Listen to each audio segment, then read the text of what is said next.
It's time for the offseason. The season's done. Lakers won the damn championship. I want to puke in my mouth when I say that. I am not going to repeat that. We're probably barely going to cover this finals, man, that sucked. But now it's officially time for the offseason, so that's the silver lining that I am going to focus on. I mean, we've talked about offseason stuff for the past few weeks, but this is technically the first official Blazers Uprise live stream of the offseason, so I would love to take your guys' questions about certain free agents. We will talk about the arts and crafts project going on in the background behind Eric right now. This is what it sounds like. But we will talk about free agency and take your guys' questions on that and talk trades and just chill for a good hour or so. First off, have you guys been watching the draft profiles? What did you think of the editing quality of those? I'm really happy with those videos. Those have been fun to do. Got some more planned. If you're not subscribed to our main NBA channel, let me drop that link real quick for you guys, because that's where we've dropped 3 of them. Should have another one coming up soon. Probably tomorrow. What's going on back there, bro? I hear She's just crinkling a piece of paper. That's what it sounds like. We just, congratulations, People's Mix. That was so awesome. What was awesome? Kevin Reese is saying he's People's Mix. No, I don't believe He's it. been People's Mix this whole time. I don't know why he would make that up. Yeah, don't make that up, because I was about to permanently ban you, because there is no. That's a trigger word on this channel. If anybody says, I don't even care if I know you're not. If you say you are, it's ban worthy. Sorry, Kevin. I don't believe you now. I think you are People's Mix, so I think we should ban him. As much as I've liked Kevin over the past month, yeah, it's not funny. No, I know he's not, but because People's Mix doesn't know how to put together a grammatically correct sentence. So, but yeah. So anyway, how's your guys' days going? What have you done today? Normally we just talk about us and basketball and whatnot, but I want to hear how your guys' days have been. Tune in with chat. We will. I mean, do you guys even want us to talk about the damn Lakers championship or not? Right? I figured it made sense to make that the title of this stream, since we've been covering the finals. But if you guys don't want us to cover it, I have nothing against that. If you guys just wanted to go in the off season, I don't know if you want to talk about it, Eric. But bro, it's nauseating. It's disgusting. Yeah, I don't really feel like talking about it either. Other than I think there's people being. I mean, there's way too many people being like, "Oh, LeBron's definitely the GOAT now," and there's too many people saying, "Oh, this championship doesn't mean anything. It's it's not even a real championship." Whatever. Both of those are false statements. Mm-hmm. You can think that LeBron's the GOAT or whatever, but this championship didn't necessarily prove anything in that argument.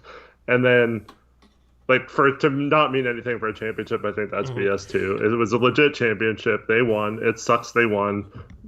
Let's move on. Give them credit. They won the championship, but you don't have to respect them or whatever. But don't say it doesn't matter and it wouldn't have won. Because if the Blazers would have won, that would have been BS if people were saying that about our championship. So I wouldn't have wanted that. And you can't be a hypocrite and say that if the Blazers would have won, you would have felt differently. But since the Lakers won, that's how you feel. Here's what I'm saying about it. Because I agree, but their organization itself, I feel didn't truly earn that championship, right? Because they were dysfunctional for years.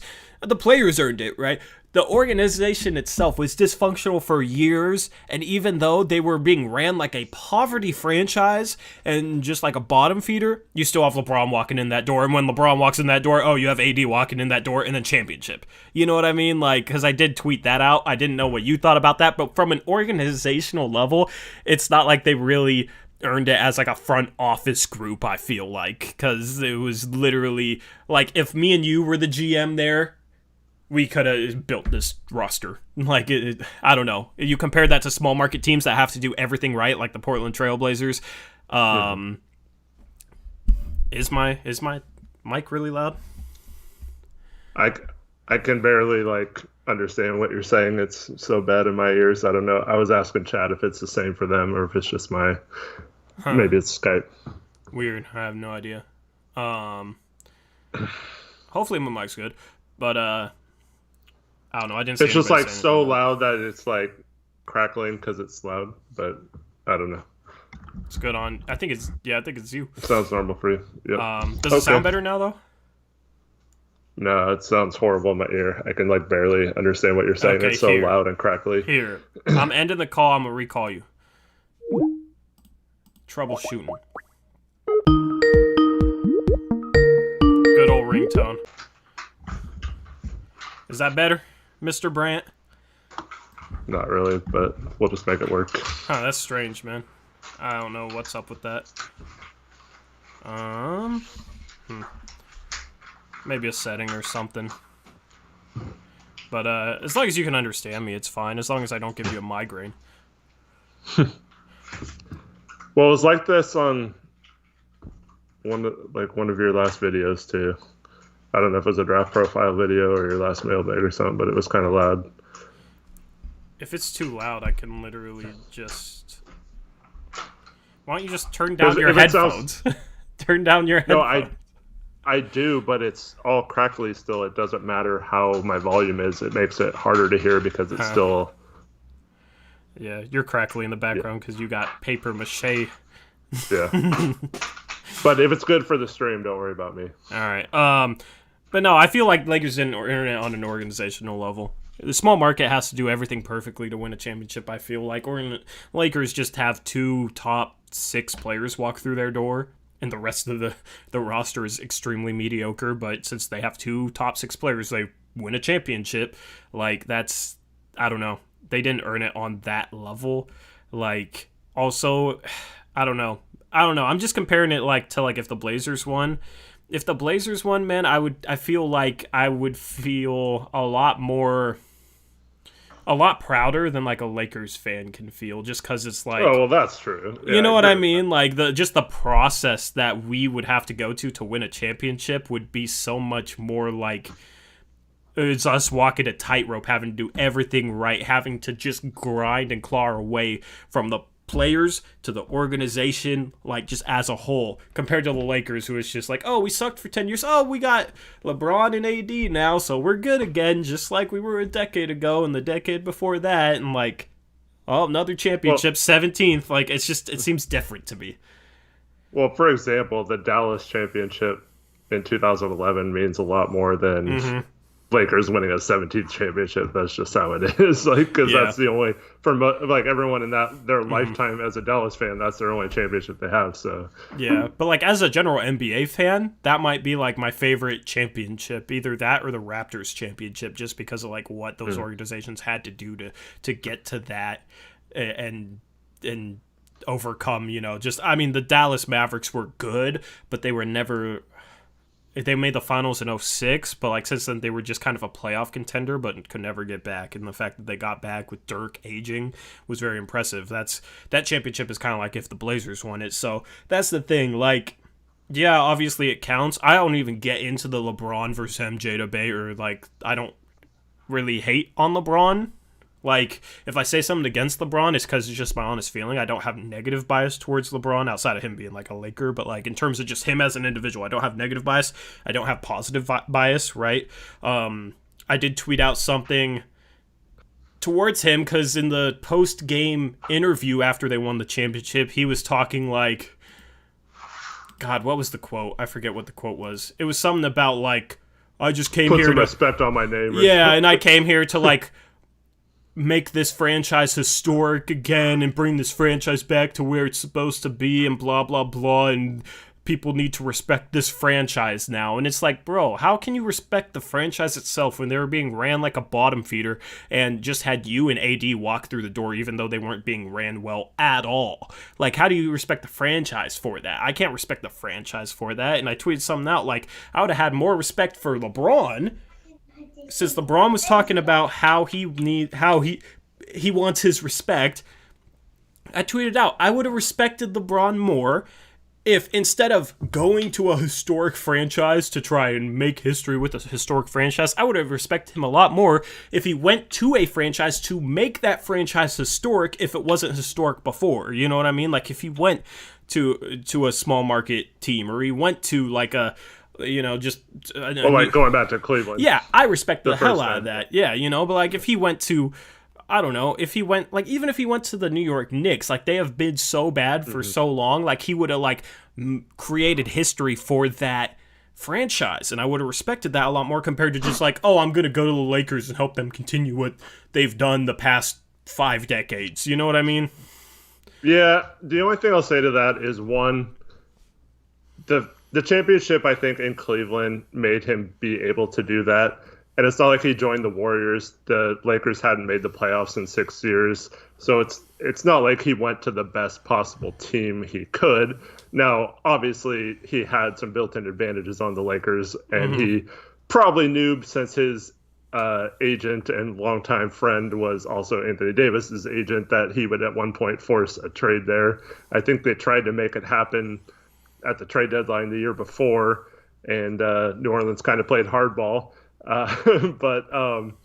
So yeah, I guess it's nothing like you see Kevin Durant this week make the comment like screw anyone who doesn't think my titles aren't legit, you know, like those were real titles and I was the man on that team or whatever. It's like, shut up, dude. Like you took the wussy way out to get a championship, and that's ridiculous. And LeBron kind of did that by going to LA, but I don't think it's in the same ballpark. The thing is, I agree with that because he won that championship in Cleveland. You know what I mean? Like, he kind of took that way out with going to Miami, but also it wasn't like KD, where KD was up 3-1 in the Western Conference Finals and had another star player next to him and had decent role players. Like, LeBron, let me turn off my ringtone. LeBron didn't have much of anything before he left to Miami. Cleveland, in his first stint there, did a terrible job of surrounding LeBron with talent. So I kind of don't blame him for leaving. You know, he went to Miami, paired up with Dwayne Wade and Chris Bosh. You know what I mean? Just absolute stacked super team. So yeah, that was kind of BS too. But yeah, you know. But then he comes back to Cleveland and actually wins a championship with them, his hometown team, when they didn't have like another top 10 player. Like, that championship, I really respect from LeBron. The other 3 is just kind of like whatever. Completely agree. And the fact that they only won 2 out of 4 years in Miami was also kind of a bit of a failure, in my opinion. And if you make that team and you have the press conference, not 1, not 2, not 3, not 4, not 5, not 6, you know, like, if you say those kind of things and you only win 2 out of 4 years, that's a failure in my mind, no matter what the circumstances were. And I mean, that San Antonio team was good, but they should have been able to handle him. But the fact that he did go back to Cleveland and win a title there, he did kind of, you know, once again, wait till they had a bunch of assets, just like the Lakers, to make a trade and get Kevin Love, and they already had Kyrie on the team. So it wasn't quite the same as, like you mentioned, going to the Knicks or something and completely winning a championship when they haven't in, what, like 40-some years. But yeah. But yeah, I do give him credit for that, and I think he gets a little bit of a pass after that situation. I mean, not like a pass to do whatever he wants, but like, I'm still not going to count this as much as the Cleveland one, but I think the fact that he won that gives him a little bit of an edge. Oh, 100%, yeah. To do that, yeah. Yeah, so I mean, like, I don't know, people don't like respect this championship as much as the Cleveland one, because like, it's also who he beat with that Cleveland one. You know, he beat the Golden State Warriors. He beat like a team that won 73 games, you know? Yep. So, like, yeah, that by far is his most respected championship. I do want to touch on Kevin Durant, though. Here's the thing with Kevin Durant. He needs to stop looking in the past, talking about, oh, I deserve my respect, and I was the man on that Golden State team, and like, blah, blah, blah, worrying about that. No, he needs to stop looking in the past, because here's the thing. If Kevin Durant goes and wins a championship with the Brooklyn Nets as they're currently constructed, he will get the respect for that championship that he wants for the previous Golden State championships. Yep. You know what I mean? Like, he needs to stop being like, I mean, he can voice his feelings or whatever, but he shouldn't be like caught up in like, people need to respect me. He should be like, okay, people aren't respecting these championships. Use that as fuel, as motivation to go and win a championship in Brooklyn, which people will say, oh yeah, he led that franchise, which has never won a championship, and led them to their first championship as the man on that team without another top 10 player, right? After an Achilles tear. Yeah. He will get all the respect if he's able to accomplish that in Brooklyn, right? People won't be talking about I mean, you'll still hear some conversation, but the conversation will die down a bit about he just went to Golden State and won automatic championships. They don't really count. He didn't really have to earn them. Because honestly, he didn't really have to earn them. That team was a super team without him that he joined. He still had to play and work or whatever, but still, wasn't really hard earned. It would be very hard earned if he won one in Brooklyn. It would be respected. So that's the thing with KD. And here's the deal. He couldn't get it done. At one point, he had James Harden and Westbrook. He had Ibaka the whole time he was there, pretty much. He had a ton of talent around him in OKC, and he couldn't get a championship there. They only made the finals once, and he blew a 3-1 lead the series before. The Warriors blew the 3-1 lead to the Warriors. They had that team on the ropes, could have been the heroes for knocking off that 73-win team, and he absolutely went away and choked in that series and didn't show up for the last 3 games. And they lost, and then he joined the team that beat him. That's such I just hate that from a competitive standpoint. I think that's where it kind of turned from the NBA being somewhat close to, because Golden State, they had won one title, but they had lost. So if Durant stays in OKC or goes to another team and builds them up and becomes a rival of the Warriors, that would have been a huge storyline the last couple of years in basketball, but instead, it's just oh, great. How many games is it going to take for the Warriors to win this year? It's Here's the thing, though. If you just take the past couple years, this last year's offseason, especially into account, it's almost like LeBron is the least competitive in terms of I want to beat other top tier players instead of play with them, because he really wanted Kawhi, right? But the thing is, Kawhi would have been Kawhi, AD, and LeBron would have been unfair. It would have been ridiculous. That's what LeBron wanted. Yeah. You know what I mean? But Kawhi didn't want that. Kawhi wanted to go against, to compete. So Kawhi going to the Clippers, I respected the hell out of that move. KD left the super team to go to Brooklyn with Kyrie, but Kyrie's not a top 10 player. He's not pairing up with another top 10 player. So I respect that move from KD. I'm fine with that move from Kyrie. You know what I mean? Dame wants to stay in Portland. Giannis, it seems, wants to stay in Milwaukee. Steph is okay, we can get it done without KD.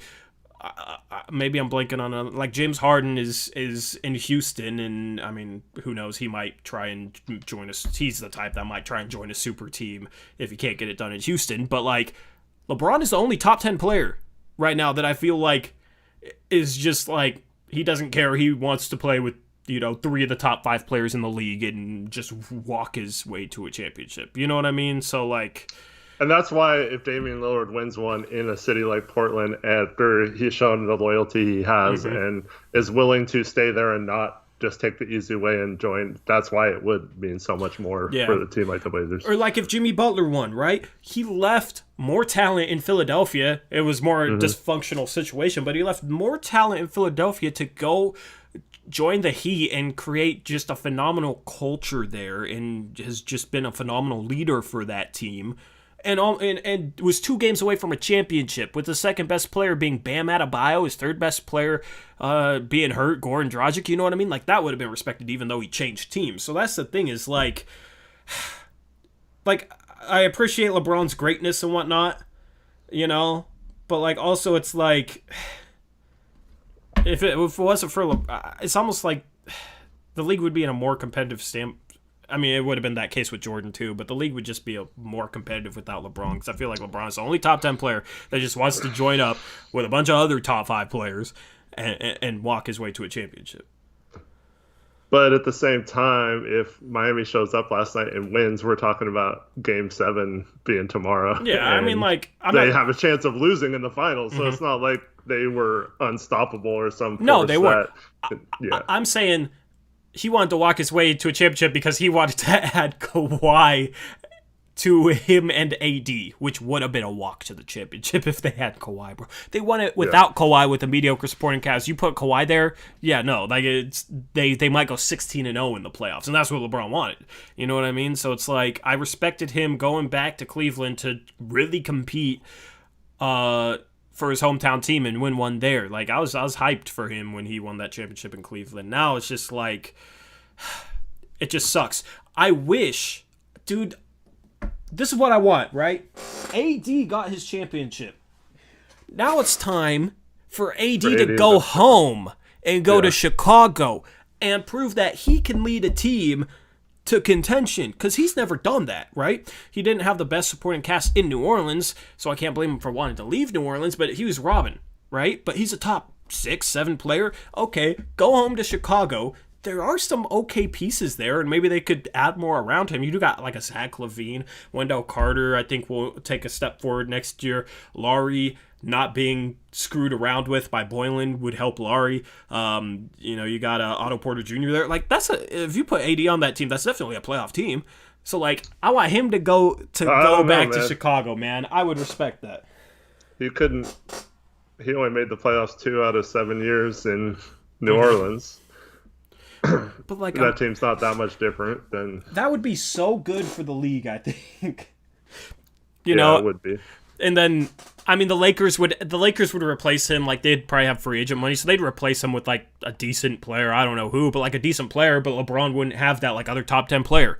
So then it would be them coming more back to the pack, and LeBron would have to win one without another top 10 player. And that would be a more respectable championship. You know what I mean? So like I don't think it's going to happen, but AD, just leave and go to Chicago. Don't be like, I don't want it to be like, oh, AD's like, oh, I'm the future of the Lakers. And once LeBron starts falling off, maybe he leaves and plays with his son or something, but like, I'll be able to get another top 5 player because I'm on the Lakers. So I'll be able to have a top 5 player next to me at all times. Like, I don't respect that, bro. Go lead a team. I want to see AD lead a team in the playoffs. Because he's never really done that. The only time he did that was because Terry Stotts handed him a freaking sweep in the first round. That's the only time he's had any sort of success in the playoffs. Is when he went up his opponent, the Portland Trailblazers, had one of the most incompetently coached series of all time. Like, that was one of the worst coached series of all time. That's the thing, though. Just go to Chicago, bro. That would be... Imagine the East next year if you had like AD in Chicago and they were able to add somebody else, and you had Brooklyn coming up and you had Miami running it back. You had Milwaukee with Giannis. You had the Raptors running it back. You had the Celtics, who were young, running it back. You got Philadelphia still in that picture. Maybe they add something. Okay, how does Doc Rivers look? Bro, the East would be the most entertaining conference I've ever seen in the NBA next year if AD just goes to Chicago. That would be so much fun, man. That'd be phenomenal. I don't think it's gonna happen, but I want it to, dude. That would be amazing. Yeah, see, I don't know. I don't feel like they're like some unbeatable dynasty though. Like I feel like no, there's teams that can give them a run, and it'd be satisfying to see that team lose too if they keep AD. Yeah, I mean, if LeBron takes a slight step back next year, I mean, he's at that age where you kind of expect it. He's been able to adapt very well, but like at some point he will start to fall off. At some point, right? Who knows? Maybe he's like Tom Brady, like in terms of just father time doesn't affect him, but at some point he'll start to fall off. And yeah, I mean, I don't think that team was. They won a championship, but I don't think that team was that good. Like, Denver blew a game on a last defensive possession and lost in 5, but, like, if they win that game, then they're at least going to 6, right? And who knows, you know what I mean? Like, Miami, if they don't get hurt, Miami won 2 games against them when they were pretty shorthanded, without their second and third best player for a good part of the series. So, and that's Miami. That Miami team was 5th in the East this year, so that's the thing. It's not like... I don't know. You'll have Golden State next year. That'll be interesting. I think Golden State's going to be a problem next year. I think they're going to make a move this offseason. So, I mean, that'll be a good series. It's going to be the Clippers, motivated Clippers team. It's going to be the Lakers, and it's going to be the Warriors. Those are going to be the 3 contenders in the West next year. Dude, I don't know if you saw this Twitter thing I got into today, but some Laker fan said that they were going to trade for Oh, either I saw that. Zach Levine or Bradley Beal, and I was like, by like for who? And they're like, oh, we got like expirings to like get them free agent cap room in 2021, and like Kyle Kuzma and Taylor Horton Jr. or Taylor Horton Tucker really balled out in the playoffs. He has a lot of value right now. I'm like, what are you talking about? Like, Yeah. that's so stupid. Like, and the guy tried to tell me that Horton Tucker and Kuzma had as much value as Oladipo and Sabonis in 2017. I was like, dude, it's not even close. I know That's in terrible. Indiana, like we kind of killed Indiana for making that trade. It Mhm. turned out that was a pretty good move for them, but like, oh, like Washington's not going to trade Bradley Beal for Kyle Kuzma and Taylor Horton Tucker. Like that's so stupid. He's like, well, Danny Green's a good player. Like, no, Washington doesn't want Danny Green. Like that's so stupid. Yeah. So if some team bails out the Lakers and gives them a magical third piece for nothing, I'm going to be so mad. Yeah. Yeah, I don't know. Like they don't need another piece. They just won a championship, right? So Yeah. I don't know. Like I would respect AD if he went to Chicago. He just needs to go to Chicago. Then LeBron needs to leave LA and go to like a team that hasn't like made the finals anytime recently. You know what I mean? Go to Portland or a Portland like situation, Mm-hmm. right? You know what I mean? Like I don't know, man. If AD left, I think LeBron would start looking elsewhere if he couldn't like replace AD with another like similar caliber player. It's just like, okay, where would he go at that point? I'm short of Cleveland or like you said, wherever his son ends up, if he wants to play like his final year or two with him. But that's like going to be Uh, 2023 yeah, though. but I'm saying short of those two things, I think he's going to end up his career with the Lakers.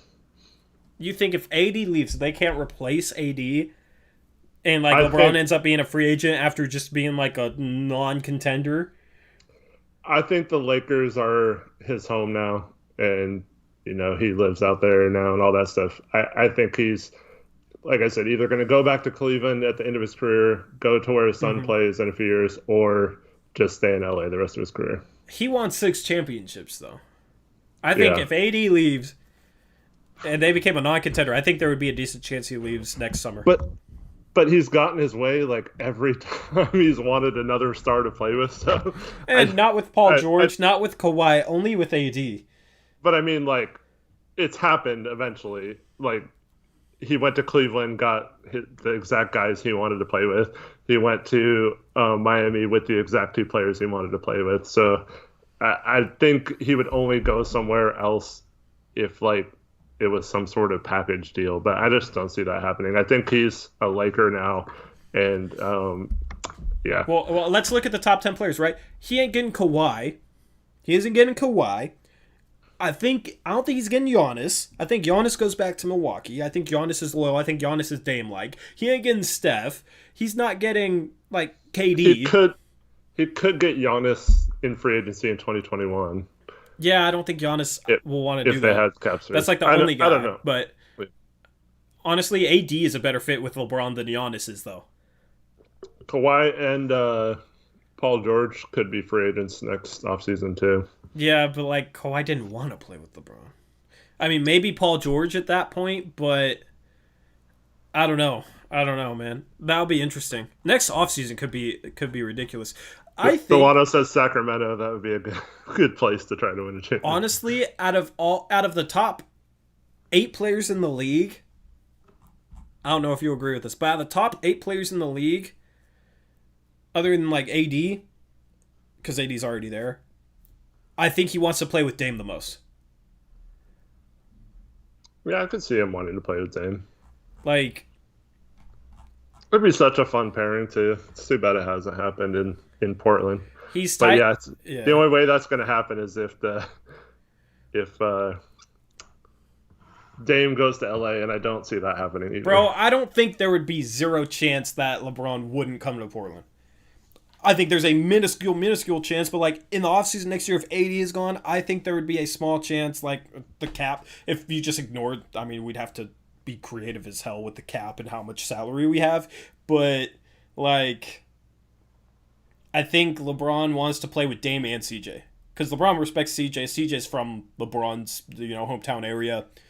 I mean, like, I heard, I don't know. I just remember something Lukrovka posted, John Lukrovka. If you guys don't know who that is, he works in the Blazers TV truck and works for TNT sometimes and, like, gets to listen to, like, players mic'd up a lot when he works for TNT. And he was saying something about how LeBron was playing against the Blazers and was just saying such, like, nice things to Dave and CJ on the court, just respected the hell out of him. I don't know, just like some stuff like that. I mean, that could be with any player, because I know Eric's just going to start shaking his head. But I honestly think out of the top 8 players, other than AD, he wants to play with Dame the most. I think he loves Dame's game. I think he respects Dame as a person. I think he wants to play with CJ. LeBron loves his wine too. That's all that. And we got Nike here, right? And he would be leading a team who has had no, like, playoff success, really, in the past, like, 20 years. You know what I'm saying? Like, if he was to leave, I think there would be a small chance for Portland. You're going to keep shaking your head because Portland never gets those players, but I think if it was ever going to happen, I think it actually makes a lot of sense. That's not how LeBron's mind works. He would be like, all right, Dame, you're coming to LA. I need some help here. Yeah, but if Dame ain't going there. Dame would say no, and then he'd just move on to the next person on his list. He wouldn't care. But yeah. Maybe, but if he can't get that guy. There's no way he's going to leave LA for Portland. Bro, if he leaves LA, I'm not going to say there's 0.0% chance. I'm not going to say there's no chance whatsoever. If it was a possibility, he would have at least looked into Portland when he went to LA to begin with, or at least looked at some other teams in similar situations. But Melo it was pretty obvious he just wanted to go to LA. I mean, yeah, he wanted to go to LA, but that's the thing. Like, after a few years in LA, I don't think there's zero chance. I mean, I don't know. Like, business-wise, he might be trying to, like, look at what he's doing after his career, too, in terms of business-wise. We do have Nike here. He is a big, the main guy for Nike. I don't know. I just think if he was to leave LA, I think Portland makes sense for multiple reasons, right? And I mean, maybe he doesn't consider those reasons. I'm just saying, with a guy like Dame, I'm not going to say never, because I think LeBron wants to play with him more than any top 8 player. And if LeBron is looking to leave LA because AD leaves or something, I don't think we would be 100% out of the running. What do you guys think, chat? Would we be 100% out of the running? Am I being a homer? Or nah? Curious. I'm not saying it'll happen. You're acting like I'm saying it will happen. I'm just saying there's not 0.000% chance. Sherman's getting false hope. Hey, if it happens, bro, Eric could never argue with me again. I'd be like, bro, I told you there's a chance, man. How fun would that be? Sometimes it's fun to just unrealistically dream, bro. No, like, let's just be in that universe for like a good 10 minutes. You know what I mean? That'd be championship, bro. Imagine, bro, like, Stotts would still be the coach, but like, we technically have a new coach too, because Stotts is such a pushover that like LeBron would be coaching the team. Maybe he would come in and be like, you know what, Dame's thought sucks. Let's bring in someone else. Maybe, but the thing is, Stotts, like, LeBron needs a coach who he can like override. You know what I mean? And Stotts is like the perfect pushover. Like, honestly, with that roster, I think Stotts would actually be a good coach because like LeBron would basically be the coach of that team. I don't know, man. Yeah, get Chris Paul to sign here at the end of his career. We'd still have Melo. We gotta keep Melo the next boat crew. We gotta keep Chris Bosh out of retirement, not playing like 10 years, and he comes back. Miracle comeback, averages like 20 and 10. Oh my god. See, now you're getting unrealistic. Dwayne Wade comes out of retirement to be our like 11th man. Oh no. Oh man. But like, shoot, man, I don't know, bro. We gotta keep Melo, all right. We gotta sign Melo to a 2-year contract, right? Next offseason, LeBron doesn't want Melo. LeBron handpicked his team this year, and he didn't want to sign Melo. Well, Melo like looked terrible though. You know what I mean? So maybe like Melo looks better now. I don't know. You put Dame, CJ, Melo, Phil Knight, and then you like talk to LeBron about, you could bring in some wine person, some wine expert to talk about LeBron starting his own line of wine. All right, that's the pitch. It started in LA. Nah, our wineries are legit though. Like Popovich has like a part at stake in a winery here and stuff. It won't. You get CJ selling him on wine. Those players have private jets. They don't care. They can just fly up here whenever they want. They don't need to live here to get a winery or whatever. Nah, you run the winery in season. Oh, business opportunities in season that he could pursue up here. You got Phil Knight. You got wine. That's the pitch. Why hasn't Nike had any influence on getting free agents then, if that was the case? Because there's nobody. There's nobody that screams Nike other than LeBron. Okay. Yes. All right. Also, we draft Bronny. We promise we'll draft Bronny. I already said that. That is 3 one years. way that you could change the dynamic to being a possibility. What if? Yeah, but dude, what if Bronny isn't a first-round talent? He's like a second-round talent. But I would take him first if it. I know. Yeah, that's what I'm saying. Even if he's 41. That would be crazy. Like, LeBron is still LeBron, and the team with the first overall pick knows that like they're basically drafting LeBron if they draft Bronny, but Bronny's a second-round prospect. Bro, that would be insane. That would be like unprecedented. He's like LiAngelo Ball, but you get like LeBron with him. Yeah, that'd be unprecedented. So like, yeah, we're Bronny draft profile. His draft range is top 5, not because of him, but because if you draft Bronny, you're probably getting LeBron as well. Do we even know if Bronny's alive right now? Oh yeah, for real. LeBron probably killed him. Maybe LeBron would want to play with Bronny to make sure he's not going off the rails, man. As a 19-year-old in the NBA. But no, I don't know. If he was to leave the Lakers, not in like, I don't know. I feel like Portland would make sense compared to a lot of other situations. Like, where else would he go? You know what I mean? So, like, I assume he's going to stay in LA for that reason. But, like, where else would he go if he was to leave? Well, I believe there's only 2 reasons why he would leave, and I've already stated them, so I don't think he'll be searching for another team.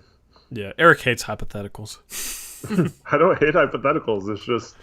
We're going down rabbit holes here, man. I only believe there's 2 hypothetical reasons for leaving LA, and unless we draft Bronny, we're not in Cleveland, so we don't have a chance of being the other hypothetical. We could draft his father, or sign his father. We could do it the other way. We could sign Delonte West. Which, actually, props to Mark Cuban for helping him out. Because that's been something like on Twitter that I've seen lately. Props to Mark Cuban for helping him out. I respect that. I don't know. Like, if the Lakers, if AD leaves, I could see him considering going back to Cleveland. A third stint in Cleveland. I feel like that's never out of the picture. Like, if Cleveland was able to add somebody legit. Mm-hmm.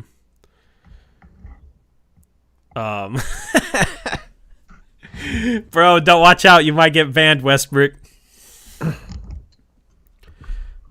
Stotts talk about the.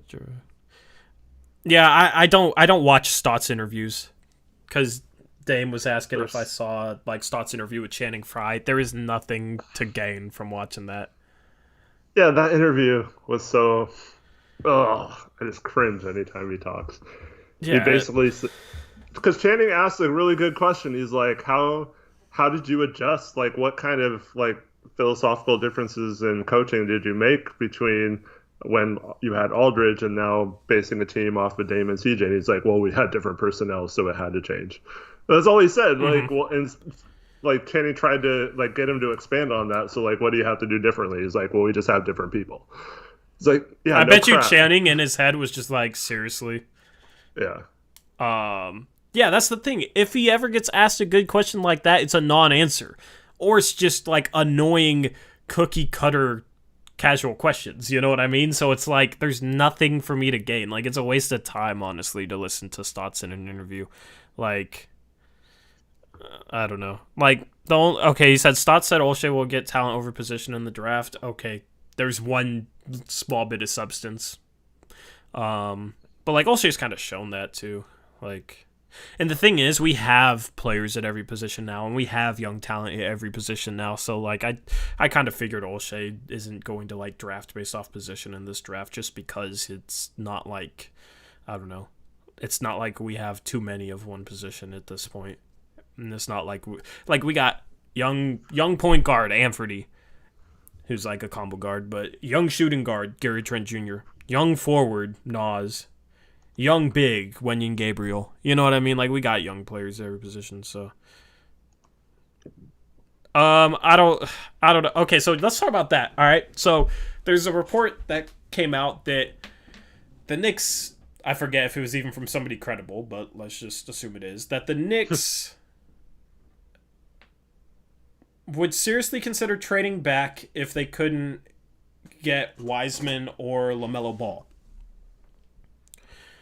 I thought that was interesting because I would love for the Portland Trailblazers to trade up to that range if Obi Toppin falls. Mm-hmm. I really want Obi Toppin. What? Yeah, like Trevin says, why Wiseman? Isn't he just like a little better version of Mitchell Robinson right now? Yeah. I mean, he projects to be better than Mitchell Robinson, but like they kind of have that already. I don't see...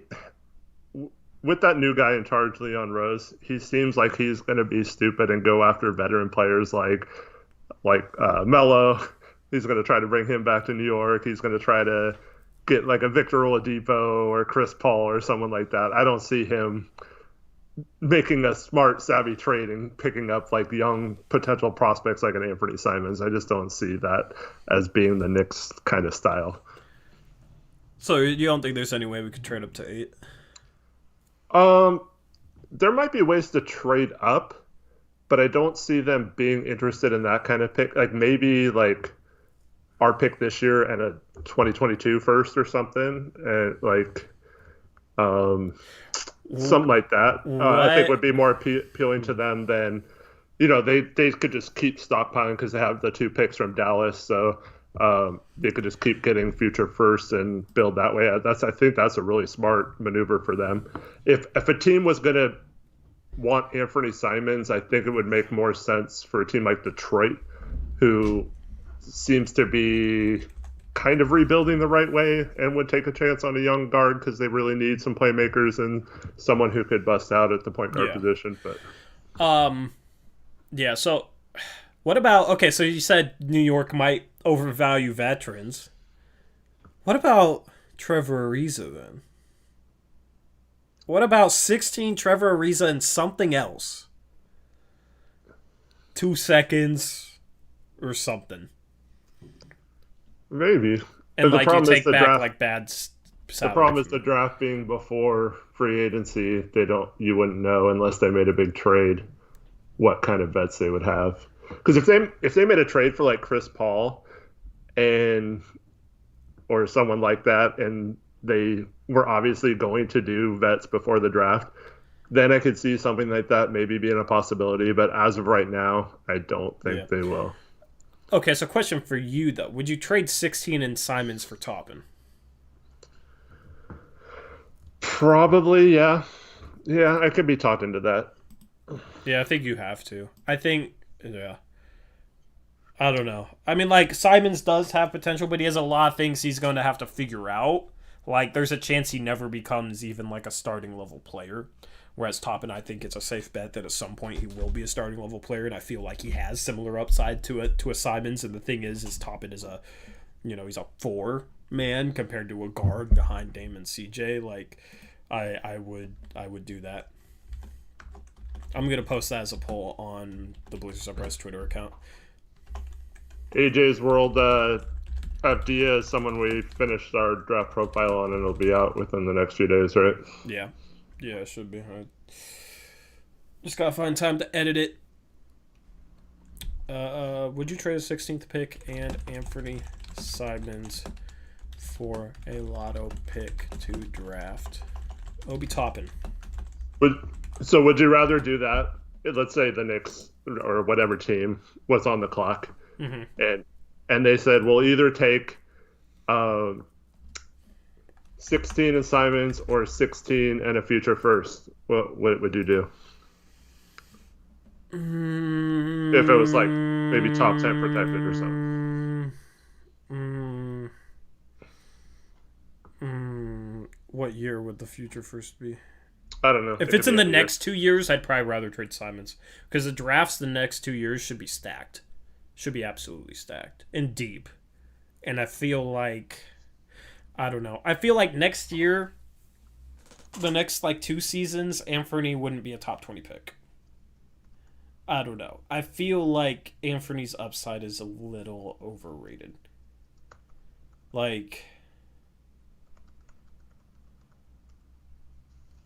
I think, optimistic, maybe not his ceiling, but, the most optimistic, realistic thing I could see him becoming is, a sixth-man caliber player. Like a guard off the bench that can get you buckets, but, I don't know. I'm not... But with Dame and CJ, that's kind of his ceiling on this team anyway. Yeah, but he's not a good third guard fit behind Dame and CJ. I'd rather have a big guard that can play defense. That can Tyrese Halliburton. If we're talking about young, good third guards, Tyrese Halliburton would be a perfect third guard behind Dame and CJ, in my opinion. Because he can play off the ball, he can play point guard, so he better point guard than CJ would be, but he's also 6'5". If he adds just a little bit of strength, then he'll be able to guard two guards well. He's a solid defender.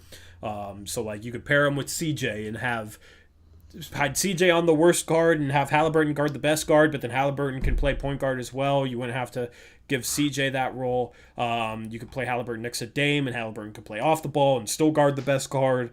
So I think that would be the ideal third guard. Anthony's not that type of guy. I'm just not high on Simons like I was before this season. What I saw this season was a guy that doesn't have the best feel for the game, that doesn't, I don't know, that doesn't really get to the rim like he should, that doesn't have a creative finishing package around the rim, and he can add that, you know what I mean? If he sort of reaches ceiling, then he will have to add that, but I don't know. It's I'd rather have a guy that can help right now that has upside. And I'd rather have a future pick because I feel like it's easier to trade. I feel like it would have more trade value than Anthony if Anthony's just stuck on the bench. And those drafts should be deep, so we might be able to get a better prospect than Anthony in those drafts if we still had the pick. So therefore, to answer your question, I would rather trade probably Anthony and the first than 2 future firsts. Because that's the thing. If you trade a 2022 first, that makes it... You can't really trade your 2023 first.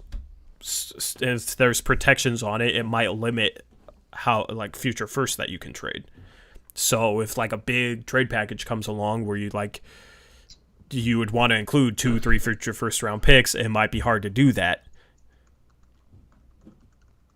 That was a long-winded answer, but I was just kind of thinking through it, all the factors. What would you do? That's tough because I hate trading future picks. Yeah, I mean, if we were guaranteed to get Toppin because he was on the board, it'd be very hard to pass that up. So I'd probably do it either way. Definitive says, I'm sleeping on Ant. He was balling until Melo came. The thing is, that was an extremely small sample size. we have a much larger sample size of him struggling, and the thing is, a lot of times he wasn't even really playing with Melo because he was playing off the bench. Melo was playing with the starters. So I don't think like Melo coming made it harder for Anthony to be effective or anything like that. So I think like I don't know, man. Anthony's shot has me worried. I honestly I'm not super high on his shooting. He has a low release, a flat shot, he has a thumb flick. He's a guy who struggles shooting the ball unless he can get his feet perfect. You look at a guy like Dame can knock down shots if he's not like fully square, if he's not doesn't have his feet in the perfect position. Anthony's the type of guy that like he has to have his base in the perfect position to knock down shots, I feel like. I don't know if you agree with that, Eric. Don't agree at all. I've seen him make the Dame sidestep 3-pointer with ease. And yeah, but like he'll make it, but it's like he is only making it like he can. I'm not saying that he can't shoot sidesteps. I'm saying that like if he does a sidestep, it's not like he can have like his feet slightly staggered or a little bit off what he's used to and still knock down shots. Like he can do that sidestep, but he has to get his feet planted perfectly as if he was shooting off the catch in order to knock down shots. I don't want to spoil the mailbag because I talk about this for like 10 minutes. Anyways, I just feel like Anthony wasn't even supposed to be, when he was drafted, like no one thought he would contribute for several years. We're in this society now where everything has to be right away. You have to be good right away or you suck, and you're never going to be good. I'm not saying he sucks. No, you're basically saying he sucks. I'm not saying he sucks. I'm just like not high on his long-term upside. It's not because of like his lack of productivity. It's because of the issues that I saw. You know what I mean? Like if I don't know, like if he produced as he did last season, but like had different sets of issues, I might be higher on his long-term upside because I think those issues are correctable. The type of issues I saw just is stuff that is like, I think it's going to be harder for him to pick compared to other issues that might have held him back. You know what I mean? Like, it's more just like a feel for the game type of thing. Where, like, that's the thing. Like, Gary Trent, I don't know. See, this is where I do disagree with that. Because Gary Trent Jr. didn't have to do anything this season but come in, shoot threes, and play defense. Anthony Simons didn't go to college. He didn't get that experience like you did, to where you go to a college, learn a new offense, and then have to like lead a team and do all that kind of stuff. So in his second year, he was like we didn't bring in a second guard to like be a veteran leader in the second unit or whatever. We basically gave that to Ant. I know CJ plays with the second unit, but like that's a lot of responsibility for someone who's never really had to do that other than in high school, like learn an offense and run the offense and do all that kind of stuff. And he's trying to learn all that while also trying to shoot threes and be a part of the rotation and do all that stuff and improve his defense because it's way behind where Trent's is. So I just feel like he's got a lot more time needed to get to the point where Trent is versus Trent we drafted to come in and basically be a shooter right away, and he was more NBA ready than Simons or even Zach Collins was supposed to be. And I kind of feel like a lot of fans are doing the same thing with Zach, where we're not giving him time to develop because we see, oh, well, Myers Leonard never developed, so Zach can't ever develop after 3 years. Like he's who he is as a player, you know. And I like a lot of the stuff that Anthony does. I trust Dame when he says that he does a lot of amazing things in practice and has a good work ethic, and I think he can improve on that stuff. Yeah, but like, here's the thing I feel like you're ignoring, right? So like, Gary Trent Jr. came in, all he had to do was hit threes and play defense. But like, him as a player, that's like his niche, that's his skill set, right? Anthony as a player, he's not a good defender. He's not as big as Trent. Like, he's going... Like, if Anthony develops, it's going to be because he's a guy that's scoring a lot off the dribble and hitting a bunch of different types of shots. So in terms of, like, projecting Anthony and projecting Gary Trent Jr., it's like a more straightforward thing for Gary Trent Jr. Hit threes, play defense, occasional drive, whatever. With Anthony, it's like, okay, he has to be a guy that's like super creative off the dribble, hitting different types of shots, just being an all-around flat-out scorer, because I don't see him growing into any other role and being super effective unless he's just like a sixth man or maybe starting at some point scorer on all three levels that's creating a bunch of different types of shots. And that's where like my lack of confidence, like he could definitely develop into that. I'm just not as high on it as I used to be, because I feel like his feel for doing that is not there. And some players do develop that feel, and some players don't. And that's the thing, is like, I think that's a big question mark. Like, I don't think his feel for scoring the ball is there right now, and that's something that's not as easy to develop as like improving defensively or just improving as a catch and shoot guy. Yeah, I guess we kind of disagree on his ability to get to the rim and do stuff. He definitely shies away from contact, which is something that you can correct, especially with his athleticism. I think he can find creative ways to finish better and to try and attack the rim and get fouls and get more to the free throw line, stuff like that. But he doesn't have like good touch on his lanes though when he does attack strong, I feel like. Like he short arms a lot of lay-ins. He's not like super creative when he does attack strong. I actually like his mentality. I feel like he can separate off the dribble. I feel like he has a scoring mindset. His game's not caught up to that yet. And you hear this all the time that the game moves too fast for some players and once it starts to slow down for them, then they can really figure things out. Yeah. I just think he's not even close to being ready to play meaningful minutes on a playoff team. And so I'm not willing to judge how he did this season in a role that he shouldn't have been playing in. It was probably too soon to do that. But it could have also sped up his development, and he could have learned a lot this year, and he could come back. I felt like he had some good moments in the bubble. It's kind of hard to tell because he didn't really play a consistent role or anything. But, Yep. I just think it's just as likely that he is a bust as it is that he becomes a starting caliber player on a good team. That's fair.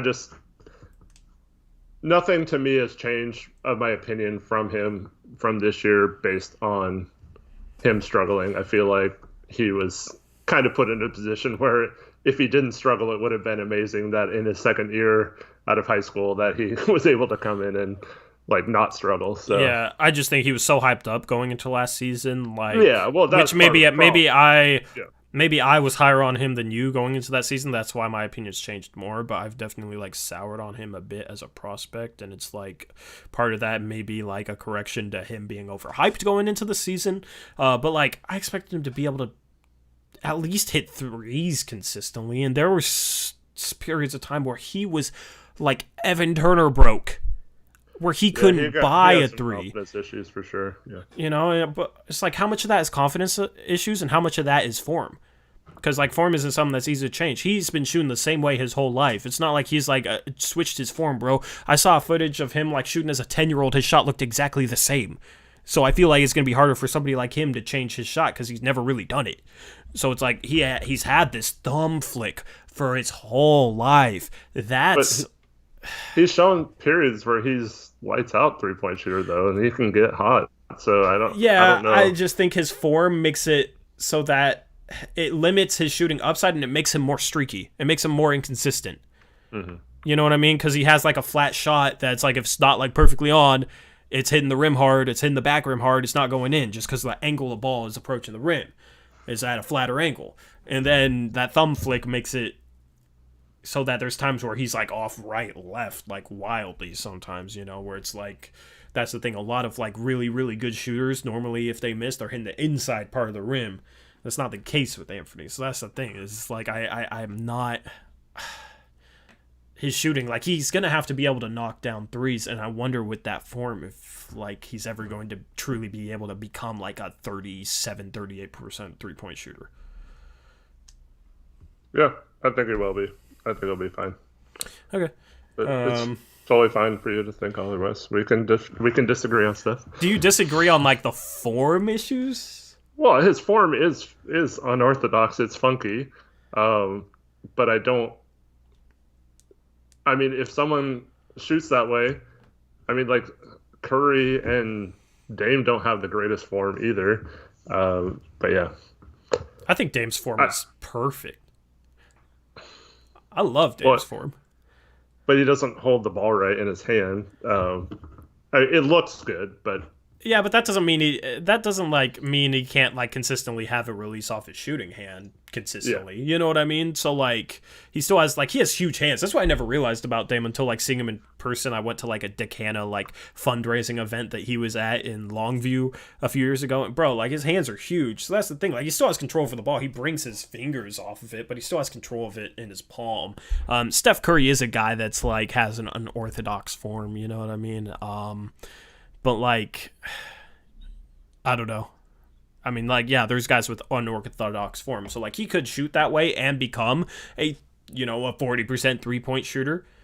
But, like, I feel like it lowers his chances. So, like, that's the thing with him. I'm not trying to sit here and be like, oh, he's not going to become what you think he can become. I'm not trying to sit here and say, oh, he's not going to reach his upside. I'm saying that I think it's less likely that he reaches his true upside than I did a year ago. Mm-hmm. So, like, that's the thing is, like, you can have a player on your team that's like, oh, he has a ton of potential. But the thing is like, okay, what are the likelihood he reaches that potential, right? Like, that's the thing. Some players might be just as bad entering the league, and they might have the same upside, but one of them might have a lot higher chance of reaching their upside, and that player is going to be more valuable. So that's the thing, like, and that's what I'm talking about with this draft. That's why I'm not high on LaMelo Ball. I don't think it's super likely that LaMelo Ball reaches his upside. Yeah, he has, like, a really high upside, but I think he has a lot of issues that make it unlikely for him to reach that upside. So that's the thing. A lot of people, I feel like, and it's just a general point, a lot of people, I feel like, just look at, like, oh, look at their upside. And they don't take into account how likely it is that player reaches their upside. Yeah. I'm not saying that's what you're doing at all. I think we just disagree on it. Yeah. I'm interested to see his third year. Like I said, I'm to the point now where it's like you see the post like, oh, name one rookie that in his rookie year had as bad as stats as Ant and is ever good ever. So, like, it just never happens. And, like, I'm just sick of that type of stuff is ridiculous because that's casual, surface level, right. Like, not actually breaking down their issues with his game. You know what I mean? That's the thing. It's like that type of stuff I roll my eyes at, and I will argue against just because they're not, like, looking at his game in any sort of knowledgeable way. Yeah. So, like, that's the thing is, like, we can disagree, but, like, you look at his game more knowledgeably than somebody that might agree with me just because, like, oh, his stats are terrible, he sucks, he's awful. You know what I mean? Like, I don't know. Which, like, it's not what I'm saying, but that's the thing is, like, it becomes like somebody, like, I feel like me and you are taking into account a lot of the same factors. We just have a little bit different perspective on how that affects the chances he reaches his upside. You know what I mean? But, like, we're still both looking at it in a knowledgeable way, in a productive way. Mm-hmm. So, yeah, I guess for me, I just feel like if Anthony was, like, if we were being honest, he shouldn't have played this year. Mm-hmm. So, like, we should have had a different person in that role. So he would have still been on the bench developing. We wouldn't even have known what his skills were. And when we drafted him, we knew it was going to be, like, at least to this point 2 years into his career before he was even supposed to, like, show anything at all. Mm-hmm. And that was the same way with Zach Collins too. Like, when we drafted him, it was like, this is a long-term project. It's going to be at least 2 to 3 years probably before he even contributes. But then, you know, his rookie year, he plays a little bit more than we thought. And then his second year, he has a role as the first big off the bench, and it was good to see him develop quicker. And then, you know, we have all the hype from the game 82 of the season beforehand with Anthony, but I still don't feel like at this point he was ready for that role. So, like, I can't really blame him for struggling when when he was drafted, I knew that if he was put in that kind of role early on in his career, that he wouldn't succeed. So it's tough for me to say that means he can't or is less likely to reach his potential when I never thought he would be able to show his potential until further on. We have seen glimpses of him being a spectacular player, and that's what still intrigues me, I guess. Yeah. Chat, we will take your questions in a second. We'll take your questions like rapid fire style. Shout out to everybody watching. We got 37 people in here. Better viewership than we had the past couple streams, so it's nice to be able to hang out with a lot of you guys. But here's the final point that I haven't really talked about in regards to Anthony. He might need to be on a different team in order to reach his upside, because he might, like, we're talking about like, oh, he probably wasn't ready for his role this year. The thing is, he needs game reps going forward to fix some of his issues, in my opinion. I'm not sure he'll get him the next 2 years, right? Because you look at our perimeter core next year, it's already set. You got Dame, CJ, Ariza, Trent, and Hood. And Hood might not be healthy, so like Anthony might get some run. But when Hood's healthy, that's our 5. If we bring someone else in. Yeah, and if we bring someone else in, yeah, exactly. So that's the thing. That is our 5-man group at point guard, shooting guard, small forward. There's no minutes for Anthony there because like Dame's going to get 36, CJ's going to get like 36. CJ's going to probably play backup point, right? So 12 of CJ's 36 minutes is going to come at backup point, so there will be no minutes there, right? So you have CJ playing like 24 minutes per game at shooting guard. If you have, like, Gary Trent Jr. should be playing at least 20 minutes per game at this point. And if you have Ariza and Hood at small forward, a healthy Hood, they're going to cover all the small forward minutes. So in order to get Gary Trent Jr. those 24 minutes per game, it's going to come at backup shooting guard behind CJ. And CJ's going to run the point guard unit with the bench. So the bench is literally going to be like CJ, Trent, Hood, and then whoever our big guys are. There's no minutes for Anthony there, right? So like maybe it opens up next offseason, but like next year I don't expect Anthony to be in the rotation, right? And if the year after, who knows what happens if we still have like a really deep team and Anthony hasn't proven anything and we're trying to contend, Anthony might not be in the rotation the year after. And that might not be good for his development. So, like, that's the thing with, like, his likelihood to reach his upside. I'm not sure this is the best situation for him. Yes, he can learn from Dame, he can learn from CJ, but he might need to be in a position, on a team like Detroit where he would get a bunch of minutes, where they would feed him minutes to develop him over the next couple years, compared to, like, being on a team trying to contend that has a pretty stacked perimeter group. I agree. That's why I mentioned Detroit earlier. So, yeah, I completely agree with everything you mentioned. I said this in the mailbag, but it's going to be really telling what they do this offseason. If they go into next season with the plan on having Anthony be the backup point guard or whatever, then maybe he's showing a lot more in practice than he did last season, and they feel like he's going to take a third-year jump like a lot of players in Portland have. If they bring in like a veteran point guard, I think that kind of signifies that they don't think he's close to being ready, and they made a mistake last year. So yeah, it'll be interesting to see what they do. You know what sucks is like that's a huge part of your mailbag, but this whole conversation would be a perfect stream clip. Oh, that's fine. Yeah, but like we'll upload that on Saturday. I don't know. Maybe I won't make the Anthony part a part of the title, or maybe I can. I don't know, because I know there's probably people that watch the stream clips that don't watch the mailbags. But yeah, because this is like the best Blazer talk we've had, because we haven't really went in on Blazer talk in a while. But so yeah, let's take your questions, chat. I saw a bunch of questions, so just re-ask the questions you had, and we will like try and answer them pretty efficiently without going on a deep ass talk like we just did. Eric Olson says trade potential. I'm assuming he's talking about Anthony, but that's the problem is with the struggles this season, he has a lot less trade value than he had last summer. So I don't like trading him either if it's not getting something good back.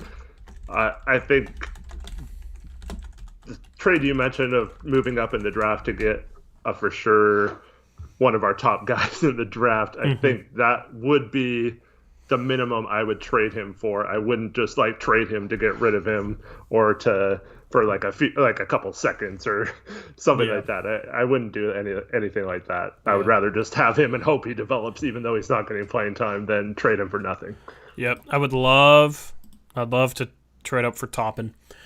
I would love Halliburton as our third guard. I think I would rather have Halliburton than Anthony, just because I think Halliburton's a better fit. And at this point, he's like a little bit younger than Anthony, I think. And I think he's just a better player at this point, and I think he's a better third guard fit. I'm not sure I'd trade Anthony in the 16th pick up for Killian Hayes, because I feel like Killian Hayes is more in the mold of like a long-term project high upside guy. I don't know. Like, I do want to trade up though. I feel like Stotts would love Toppin. Or not Stotts, Olshey. I feel like Olshey would love Toppin. I feel like that would be his ideal prospect if he was to trade up. So I hope that if Toppin falls, we do try and trade up. We trade up and take like Abdia or something. I mean, I wouldn't even hate that a whole lot. No, I know. I'm just saying, like, Toppin would be on the board and we take someone else and you'd be so mad. Yeah. Would you trade up for Toppin with Collins in 16? I would really try and do something other than Collins in 16. Yeah, me too. Because, like, I think long-term, Toppin plus Collins would be, like, actually a good fit together as, like, a power forward center. Like, that would be really interesting to watch those two guys play together. And, bro, think about Nurkic's passing with, like, a guy like Toppin. And also think about this. Toppin, as a power forward, is a phenomenal pick-and-roll big. And if, like, Nurkic develops his three-point shooting, Toppin, Dame, pick-and-roll. The thing is, Toppin can pop, too, and knock down threes. But, like, a Toppin, Dame, pick-and-roll, Toppin is a great screen setter, a great roller as a big man, a phenomenal lob target, and he can pop and shoot threes. We run a shit ton of pick-and-roll, right? Like, having a power forward that good of a pick-and-roll big would be phenomenal. Dayton ran a ton of those dribble handoffs that we run, so Toppin would fit right in there. He already knows how to hand it off to the guard. Like, Toppin is my draft dream. And, like, there's rumors he might fall. I would love Toppin. Ask us your honestly, we might not have to move up very far or give up that much if he falls out of the top 10. Dude, me and you would be sitting there on our draft stream like, please get Toppin, man. Like, we really wanted Nasir when Nasir was falling. It would be even more so with Toppin. I would love Toppin, man. He doesn't really, like, I think he can be a decent enough defender to, like, start long-term at the 4 next to Dame and CJ. And I don't know. I want Toppin so bad. He would be so much fun, man. That's the thing, is, like, I also want players that are entertaining to watch, too. I want players that are good because I want to win a championship, but I also want guys that are entertaining to watch. He's super entertaining to watch. So, ask us your other draft questions. I saw something about, like, would you trade 16 and Anthony for Nesmith or Vassell? Hell no on Vassell. I probably don't even want us to use our 16th pick on Vassell. He's not in my top 16 players. I am not high on Vassell. But Nesmith is interesting because Eric loves Nesmith. I wouldn't trade Anthony in 16 for Nesmith, but I wonder if Eric would because Eric loves Nesmith. I don't think I would, just because I feel like we wouldn't really have to trade up. We could still possibly get him at 16. So yeah, because that's the type of thing it would give me vibes of 2017 where we trade up and we might not even have had to trade up to get Collins, and then we could have had Collins or someone else and gotten OG or something at 20. So like, I don't like giving up Simons and 16 for someone who might still be there at 16. So I love Naismith and Sadiq Bey. I probably wouldn't give up much more than second round picks or something to move up to get those guys.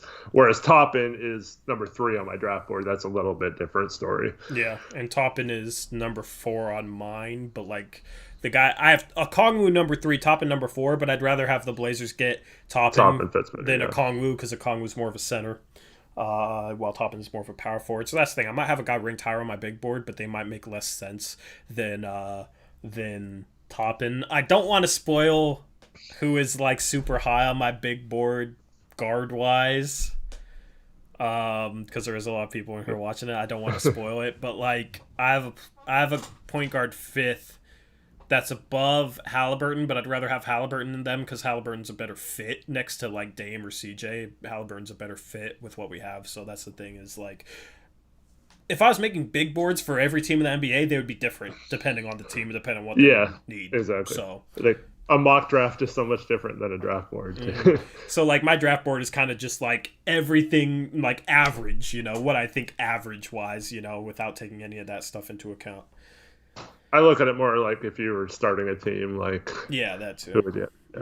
That's a good way to look at it.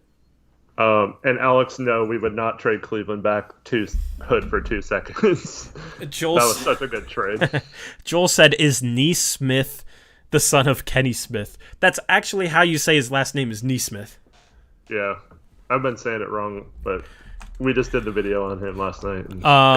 Dionysus said, "Are you gonna sell tickets for draft night?" That would be a free stream. That was the first stream we ever did, and it popped off, and it was like just a scuffed setup. Me with my laptop, like things are so much different than that first stream. Like Eric's a lot more comfortable on stream. I'm a lot more comfortable on stream because that was my first stream. Plus, I feel like doing these draft profiles, we're going to be so much more prepared to talk about them. Yeah, we will 100%, and we have like a lot more of a bond with the community than we did back in like May of 2019. So like we know a lot of you guys a lot better. Thing is, if the NBA Uprise channel has a similar sub count at that point to, I'm not counting that, but if like the NBA Uprise channel has like 2,500 subs. 2,000, 2,500 subs, and the Blazers Uprise account has like 3,000. We'll probably do that stream on the NBA Uprise account because I know like pretty much all the Blazers Uprise people will go over there, but it also makes it more likely we might get viewers that aren't Blazers fans during that stream, and it's more likely they would subscribe to the NBA Uprise channel than like Blazers Uprise if they're a fan of a different team. So that's the thing. We'll get a lot of people that don't normally watch us for that draft live stream, so I would prefer to have it over on that NBA Uprise channel. My 3 favorite days of the year are all stream days: to draft, free agency, and trade deadline. That's the thing. Yeah, there's 3 events. There's 3 events a year, like general NBA events, and that's the thing. I want to get that NBA Uprise channel to the point where like we're streaming those events over there. It just makes more sense, and it would. Like, that's the thing is like if an OKC Thunder fan or a Laker fan is tuning in for like a trade deadline stream or a draft stream or a free agency stream and it's on a Blazers channel, it's not like they subscribe. If it's on just a channel that's NBA Uprise, it's likely that they'll respond. Could maybe even do something with like dual streaming it. I don't know, because I wouldn't want to like completely abandon like a Blazers focus on it at the same time. So, I don't know. We'll have to figure Westbrook, that out. I was obviously talking about basketball and channel-wise, not my family-wise. Why do you have to take it there? He did say his 3 favorite days of the year. You should have said sports-related days of the year. I thought that was pretty obvious. Westbrook always trolling, man. Dionysus, Detroit would never trade their pick outright for Anton Collins. That's way too high of a pick to trade for 2 guys like that. Both of them? I think they might trade 7 for both of them. Not our pick, though. Just. I think they would possibly trade 7 for both of them if they didn't like who was on the board there. Yeah, maybe. I don't know. Because, like, if they were high on, like, if they saw what maybe we see in Collins and Anthony, yeah. But, like, here's the thing. I don't see us doing it, though. They have open spots for Anthony and Zach. They don't really have, like, a young scoring guard prospect at this point. So they could use, like, a guy like Anthony, and they would have playing time for a guy like Anthony. If they keep Christian Wood, Zach Collins and Christian Wood is a phenomenally cohesive front court pairing. Yeah. Collins is a perfect fit next to him. And Doumbia. Yeah, that's the thing. Is like Doumbia, like, is like kind of a slasher, I feel like. I mean, you know his game a lot better, so you might correct me on this. But he's more of like a guy that likes to attack, kind of an interior tweener forward. questionable 3-point shooter, but like he should be able to be a decent 3-point shooter in time. But like if you had two floor spacing bigs, young floor spacing bigs, in Christian Wood and Zach Collins next to Nubaya, I feel like that's a good fit. Do you agree with that? Yeah. So like, but I don't know. I just don't think Collins and Simons have that much trade value right now. I just don't see, because Collins is more. I still think he's best suited to be a glue guy on a contending team, not we're going to build around this guy as as one of our bigs type of player, you know? Okay, but if you're the GM, if you're Neil Olshey, and Toppin is there at 7, and Detroit calls you asking for Anthony Simons, Zach Collins, and 1 or 2 second-round picks, what do you say?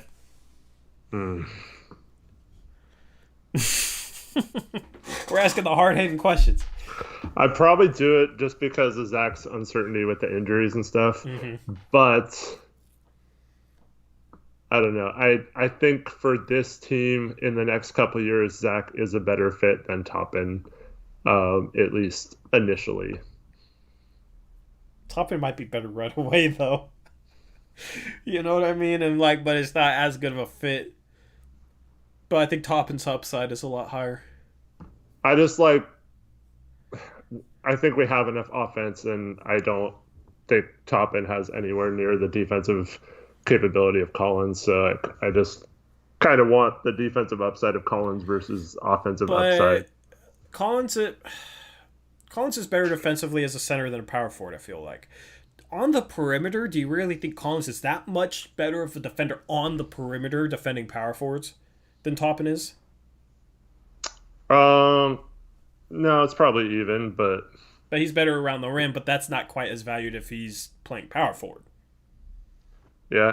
You've gotten a lot of strong opinions over the last few months that you didn't have before. Like what? I still think Zach Collins is our power forward of the future. So. Oh, I think he is too. I'm not disagreeing with you on that, but like Toppin would be our power forward of the future too. Like, yeah. You're assuming Olshey would even play him. Or Stotts. Or Stotts, yeah. I think Stotts would play him because he's like older, you know what I mean? He's like more NBA ready than any like prospects we've gotten the past few years, you know? So, like he's more NBA ready than Collins was. He's more NBA ready than Anthony or even Gary Trent Jr. was like their rookie years, and he's more NBA ready than Nas was, and we do have a hole at that position. So, but we'd probably re-sign Melo and start Melo instead of Toppin. But yeah, well, that's what we do. I mean, I don't know if you saw, but Melo said he was 100% staying in Portland. Okay, everybody overread that. Like he didn't word for word say he's 100% staying in Portland. He was misquoted. Did you watch the actual like clip? People twisted his words. He's like, right now I'm in Portland. I thought that was from a different interview.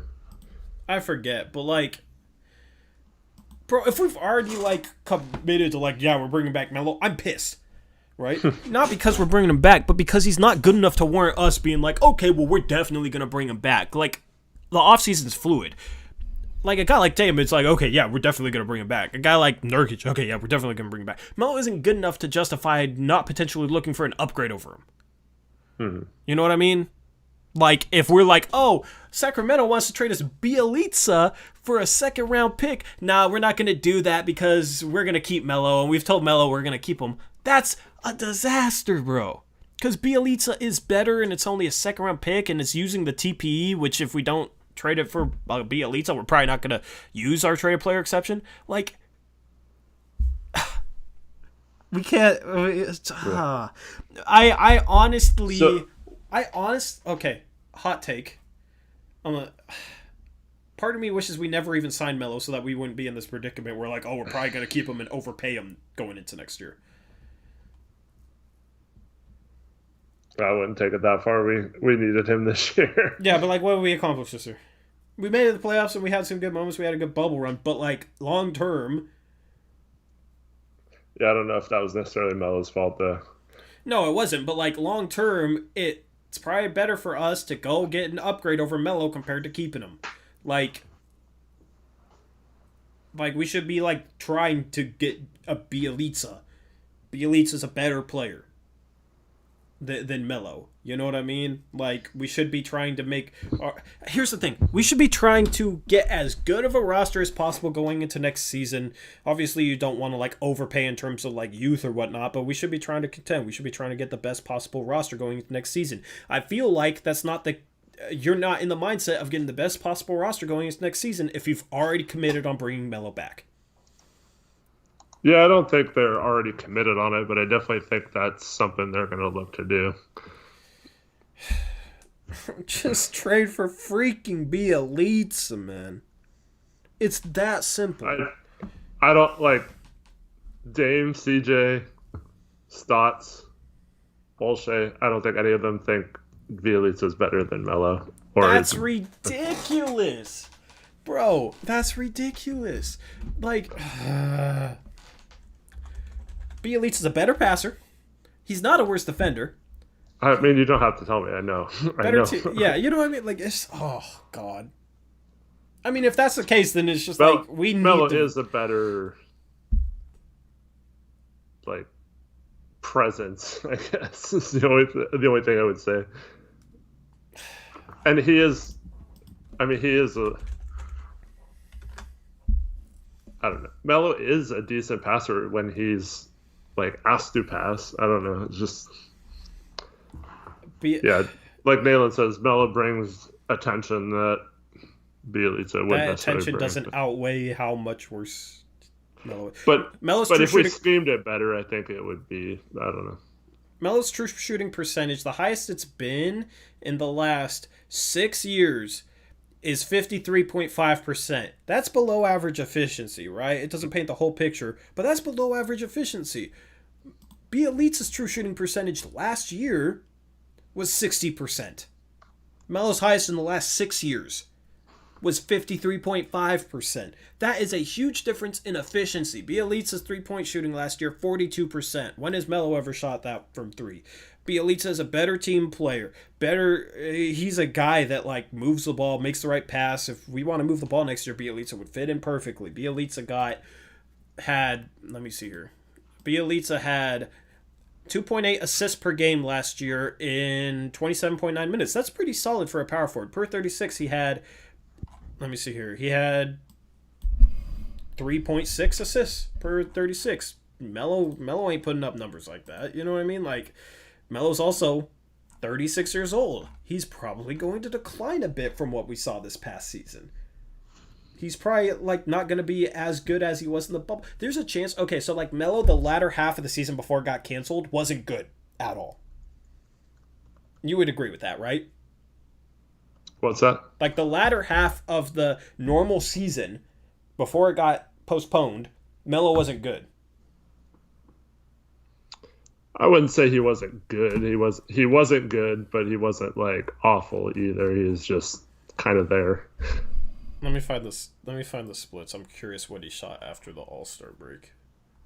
I mean, it was only a month. A month, I guess, yeah. But I could do it month by month. I'm curious. I'm curious because I don't exactly know. I'm just out of curiosity. So, let's see here. This is the most messed up part, though. Like you can spit all these facts all day. We know that Bielitsa has better numbers than Melo, but Olshey's going to get killed by a lot of Melo stands if Melo stands, man. If he brings in Bielitsa over Melo, and I don't know, that might make Dame and CJ mad too. Bro, if Dame and CJ were mad about Mason Plumlee getting traded, and it was the right move. You know what I mean? So, like, at some point, you gotta stop worrying about, like, oh, what if it hurts Dame's and Melo's feelings? Like, they're signed under contract for years. You gotta make the best move for the team, and you gotta be knowledgeable enough to realize that Bielitsa's a better player, and you can't worry about, like, oh, but what would the Melo stands say? You know what I mean? Like, all that stuff is, like, irrelevant if I'm the GM.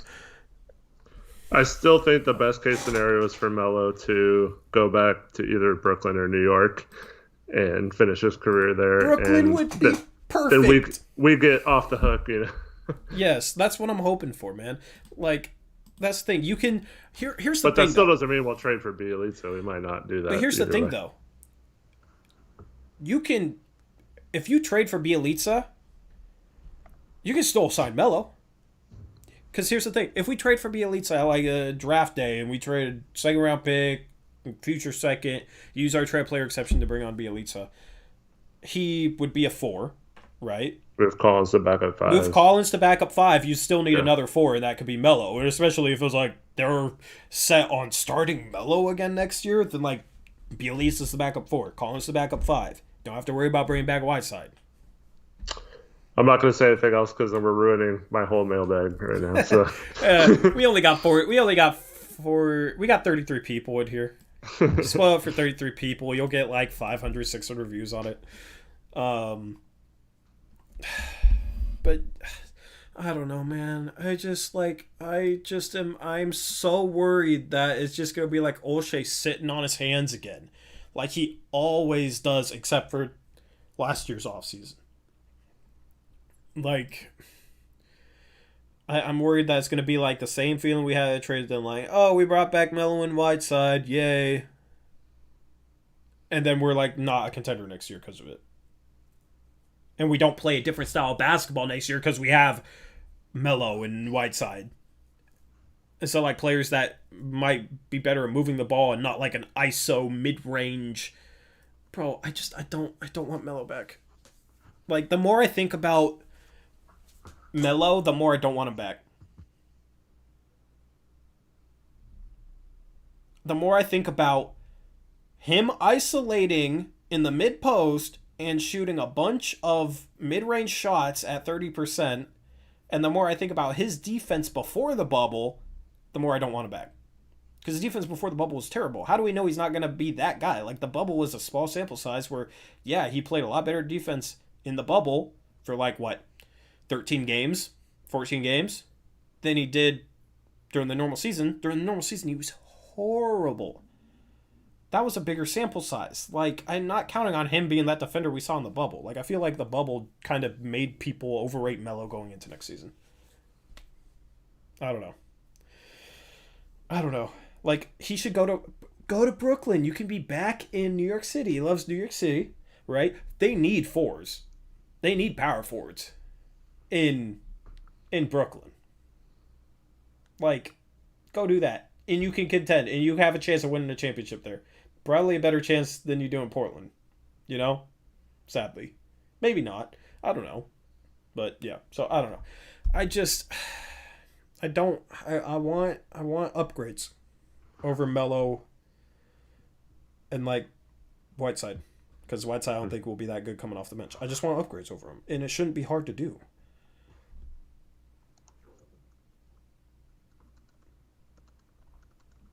How to upgrade Whiteside? Use the mid-level exception on a Derek Favors or an Aaron Baines. And no, Dionysus, that's terrible. K-Love 5 for CJ and 46. I wouldn't say that's terrible, but I don't want Kevin Love on this team.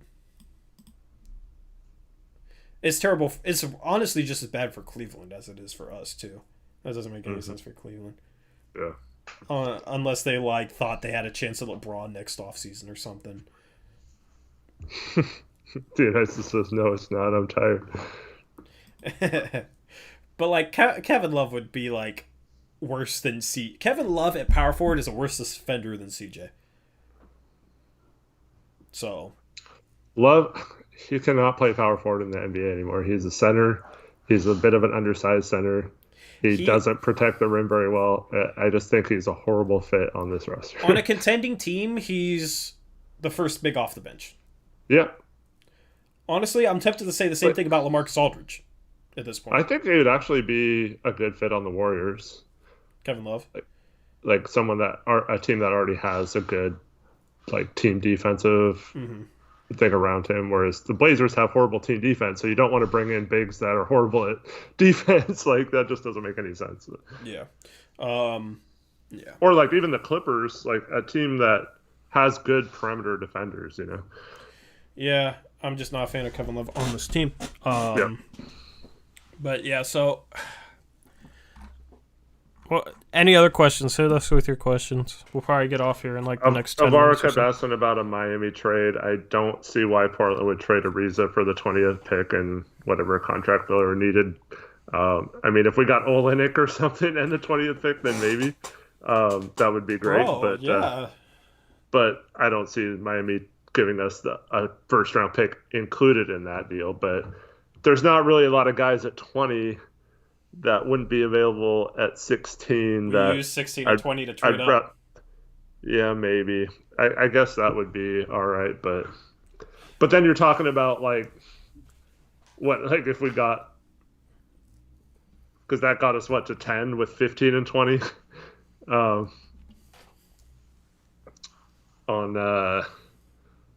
in 2017, a much better draft. So let's say we get back up to 10 again, and Halliburton and Toppin are already gone.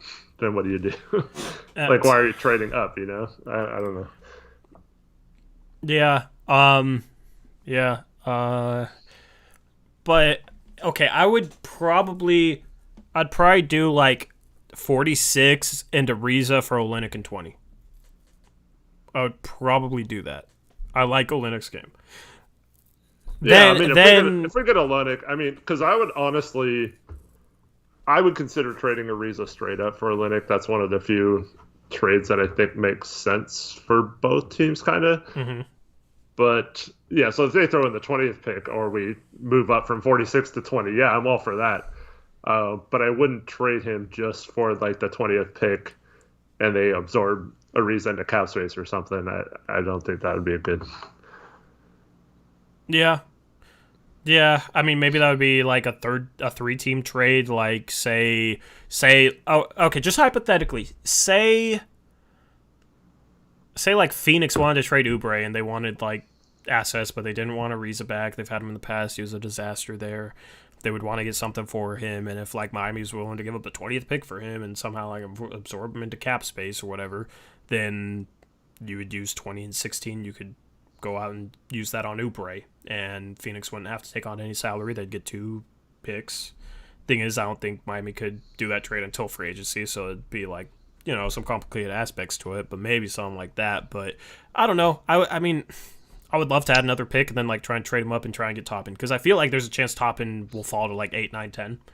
And if you have 16 and 20 and maybe like, I don't know, that's probably not enough to get up to there. I'm not sure, but like I would love to get like a that's the thing. If you were somehow able to like do that trade with Miami, then trade those 2 picks up to get Toppin somehow, and you had Olenek, Collins, Toppin, and Nurkic as your 4 bigs, then you just replace Ariza. You just go and bring Harkless back or something, because you have bigs that can shoot. Toppin can shoot. Collins can shoot. Olenek can definitely shoot. Nurkic is increasing his 3-point percentage. The thing is, there would be a chance that Harkless would be a better 3-point shooter than Ariza next year, because Ariza has pretty consistently been a 35% 3-point shooter. Harkless was what, 36% this year? Struggled the year before, but was 36% the year before that. And he was 35% this year. Like, Harkless is a slight downgrade shooting wise, but I don't know. Nick, we're not forgetting about Hood. We just don't know how he'll be coming off an injury right away, if he'll be a similar player for a while. Sometimes it takes almost a full season for those kind of guys to get back. Even if Hood got back to the way he was playing, I would still want to bring him off the bench. I want like a big defensive wing at small forward. And Alex Wolf, we don't know when the trade exception is going to expire. It was like a month or so before the trade deadline last year. So whenever they determine the trade deadline to be, they'll have to readjust the dates of everyone's options and trade exceptions and all that stuff. So all that kind of stuff is to be determined until confusing. They figure out what the cap situation is going to be. But yeah, so No, Boston will not trade their 14th pick for 3 first-round picks because they already have the 26th pick and the 30th pick, so they already have 3 first-round picks. And I think they have could trade it for pick. future picks, maybe, I guess. Boston would possibly be a team that could trade up for Toppin. I could see them maybe liking Toppin. And they have the 14th pick, 26th pick, 30th pick. They can maybe trade up to 8. And then New York uses one of those later picks to try and get Chris Paul and take somebody at 14. Boston's a threat to trade up. I don't want New Orleans to get Toppin. Why? Bro, because I don't think they would. I mean, bro, but the lob. Imagine having Zion and Toppin on the floor together as lob threats with Alonzo or a good passing point guard playing in transition. That would be. I don't know. I don't want Toppin. I want to root for Toppin, so I want him to either go to the East or go to the Blazers. But Boston would be a threat to move up. I feel like Orlando might try and move up. I don't know. Things are kind of stale in Orlando, so I feel like they might do something unexpected.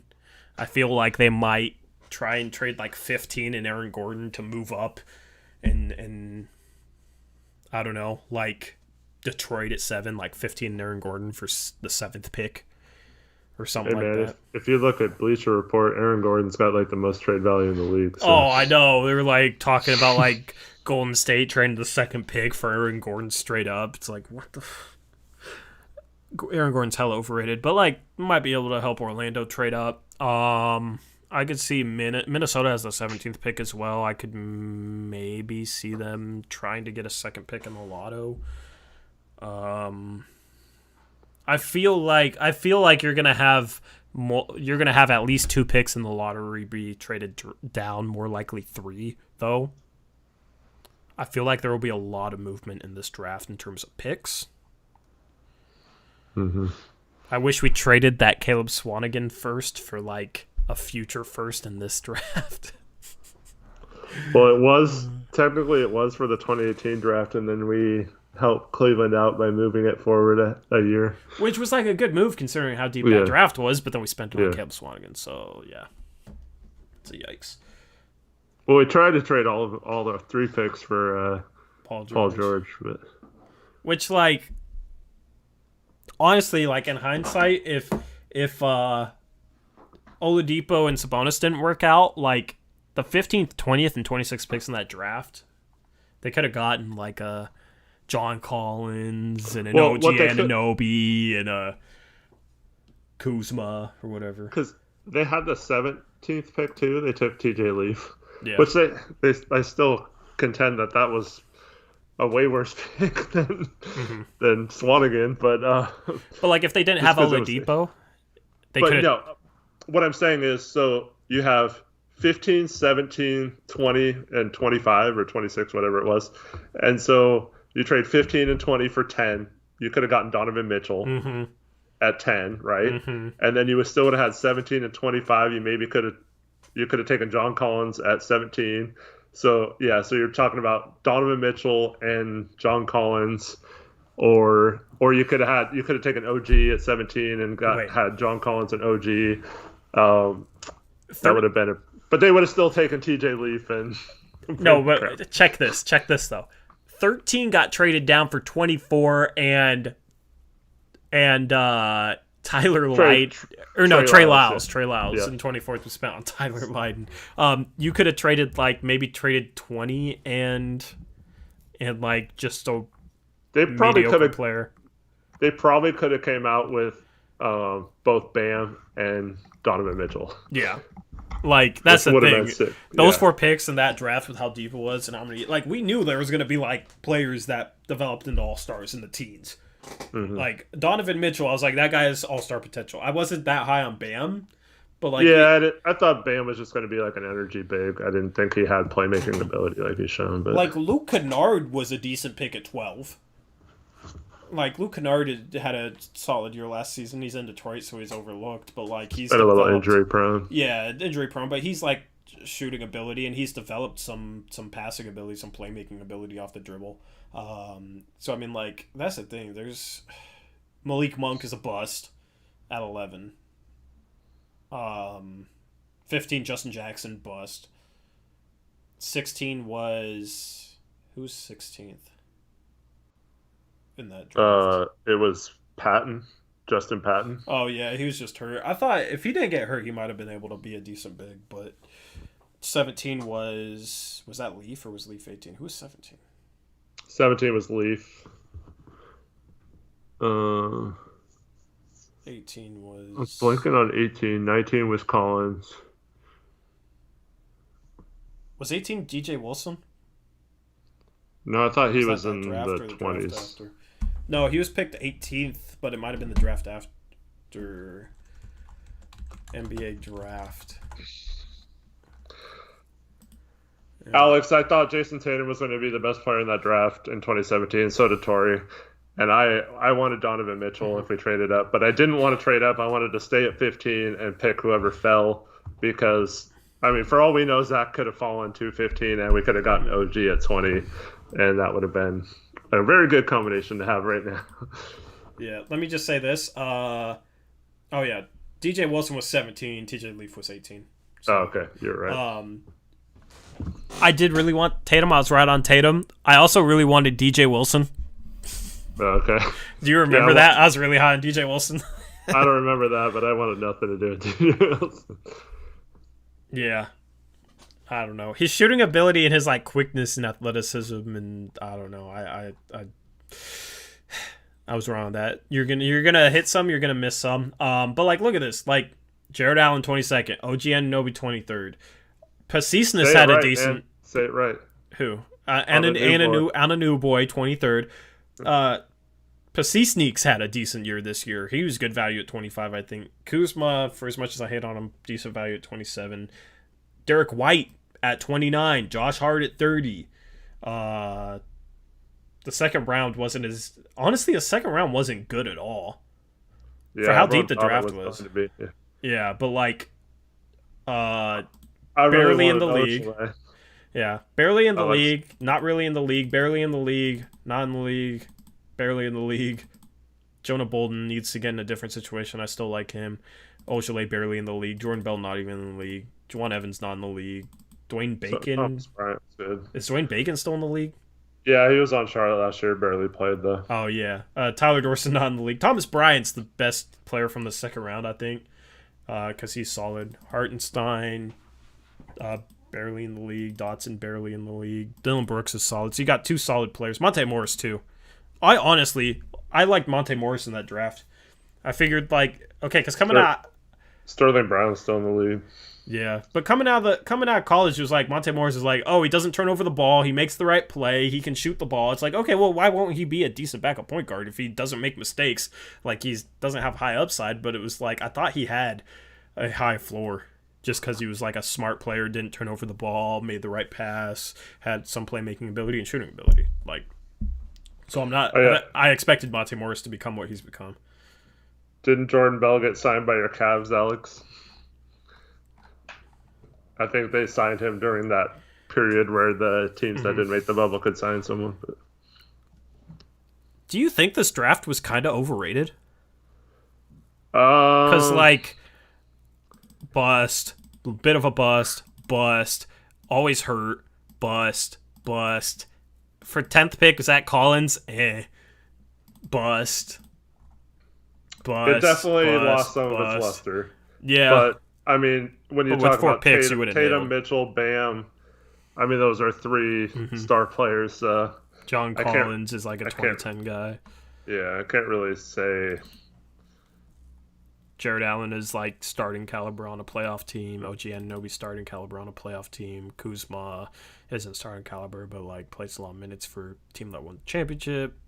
If Isaac ever gets healthy, he'd be up there too. I wonder if there's any like guys that are gonna sneak out of it. Like Jonah Bolden is a guy that if he gets in the right position, I feel like could develop into a very solid role player. Because that's the thing, this draft is still somewhat recent, so sometimes you have players after a little while kind of break out when they haven't done much. But like you got three this draft might have been better. The draft the year before, the 2016 draft, because you had Ben Simmons, Brandon Ingram, Jaylen Brown, Buddy Hield, Jamal Murray, Pirtle I'm still high on his like long-term upside. Sabonis. Thing is, after this, it fell off, but you had Karis LeVert. This range was terrible. I remember this draft because I was at Buffalo with like some people from the forum for this draft, and I remember this draft. There was like some shocking picks. Thonmaker at 10 was a shock. Taurean Prince at 12 was a little bit of a shock. He was projected like around 20. Papagiannis was a huge shock. Freaking Sacramento, man.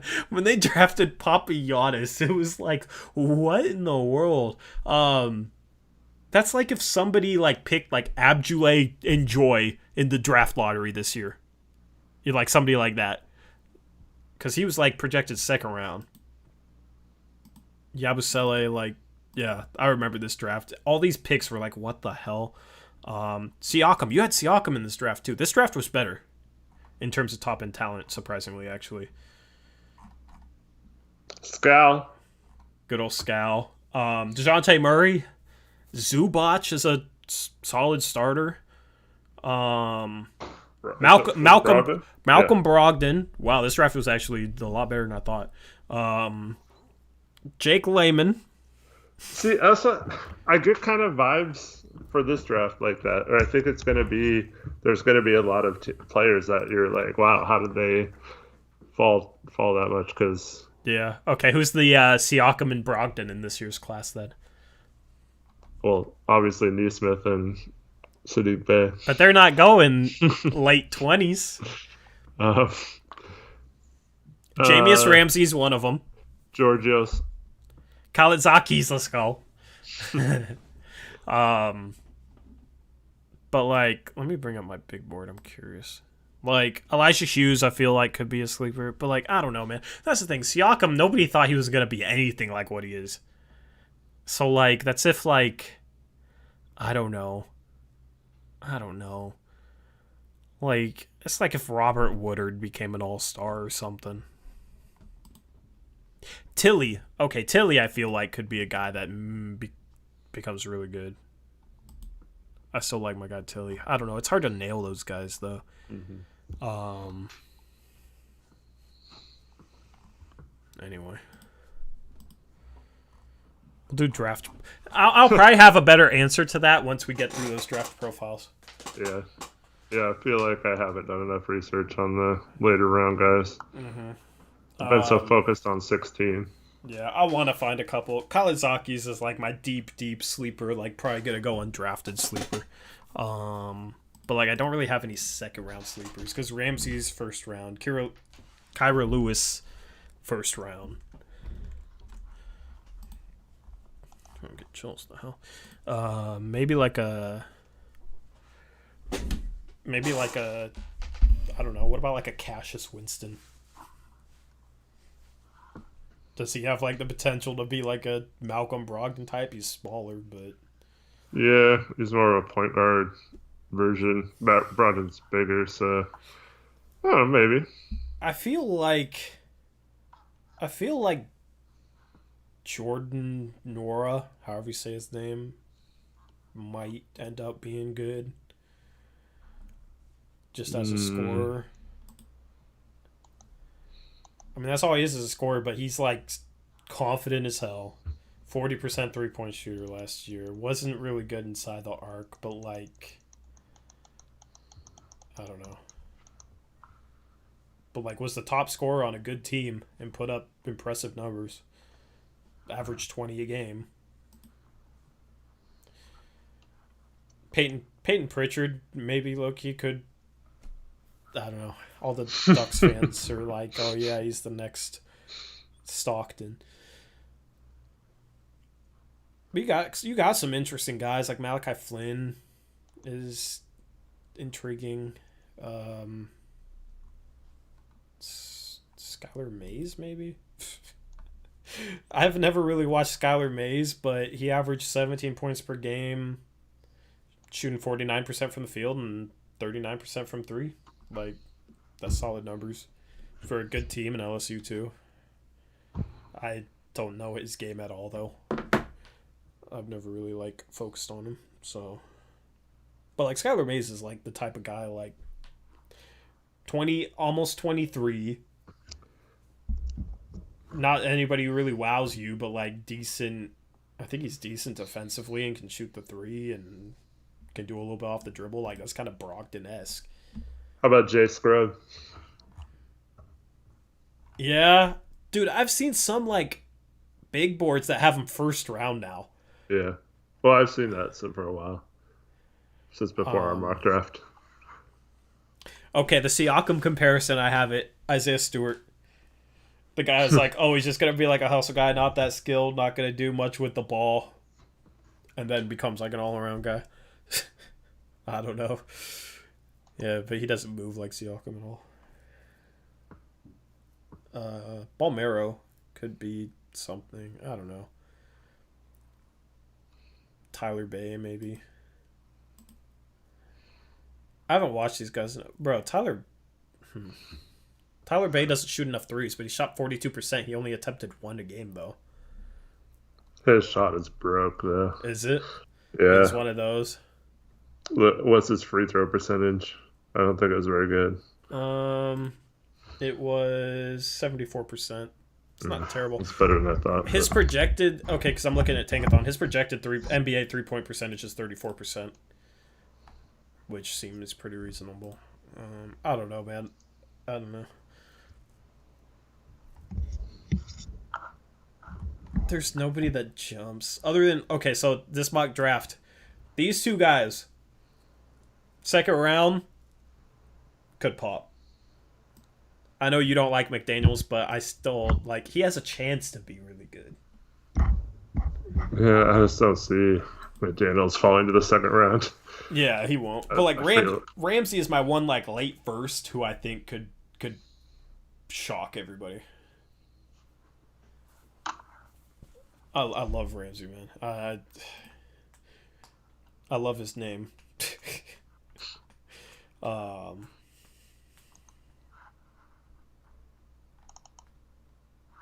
don't know. Love is a vibe check. Who do you think, chat? We gotta get off here soon, but Paul Reed. I've never really watched Paul Reed. Why is everybody saying Paul Reed? Oh no, that's just Dionysus saying Paul Reed, Paul Reed, Paul Reed. That's the thing, man. I want like to get bold predictions for prospects from chat and then go back 3 years from now and see who's right. See who is right in chat. Like, oh, Dionysus loved Paul Reed. Now he's an all-star. I feel like there was someone else, like Tommy or something, was on Paul Reed pretty early. He's too clunky to me. Clunk. Don't. Yeah. Yeah, I don't know. It's the second round's hard this year because you're probably gonna have guys, just random guys that are drafted. But I think Tilly, man. I think Tilly could be really good. I know I'm biased, but per 36 in college, they had like a lot of good bigs, so we only played like 25 minutes per game. But per 36, 20 points per game, 7.3 rebounds. That's not great, but 2.7 assists. He can pass. He wasn't utilized as like much. Like, he could be a big that I could see getting like 4 assists per game if he's starting and like reaches his upside, right? He's a big that can pass and shoot, and like has a good like 5 to 7 foot push shot. Has like a solid in between game. So like offensively, man, like he could be good. The thing is he's like hurt a lot. So that's why that hurts his draft stock. But in terms of overall talent, I think he's a borderline like top 20, top 25 player. Spoiler alert, I have him 23rd on my big board. He's just always hurt. That's the problem. So, what do you think? Yeah, I like Tilly's skills. It's just so tough to project him if he's not going to be healthy enough to develop. Yeah. Nick Richards could be like Nick Richards, I think, has a decent chance at being a role player as just a rim protecting big who can finish. Athletic, knows how to play. That like he'll go really late because he's 23 years old and doesn't have a ton of upside, but like should be able to be a role player, I think. Sam Merrill. Sam Merrill is 24 and a half years old. Jeez, man.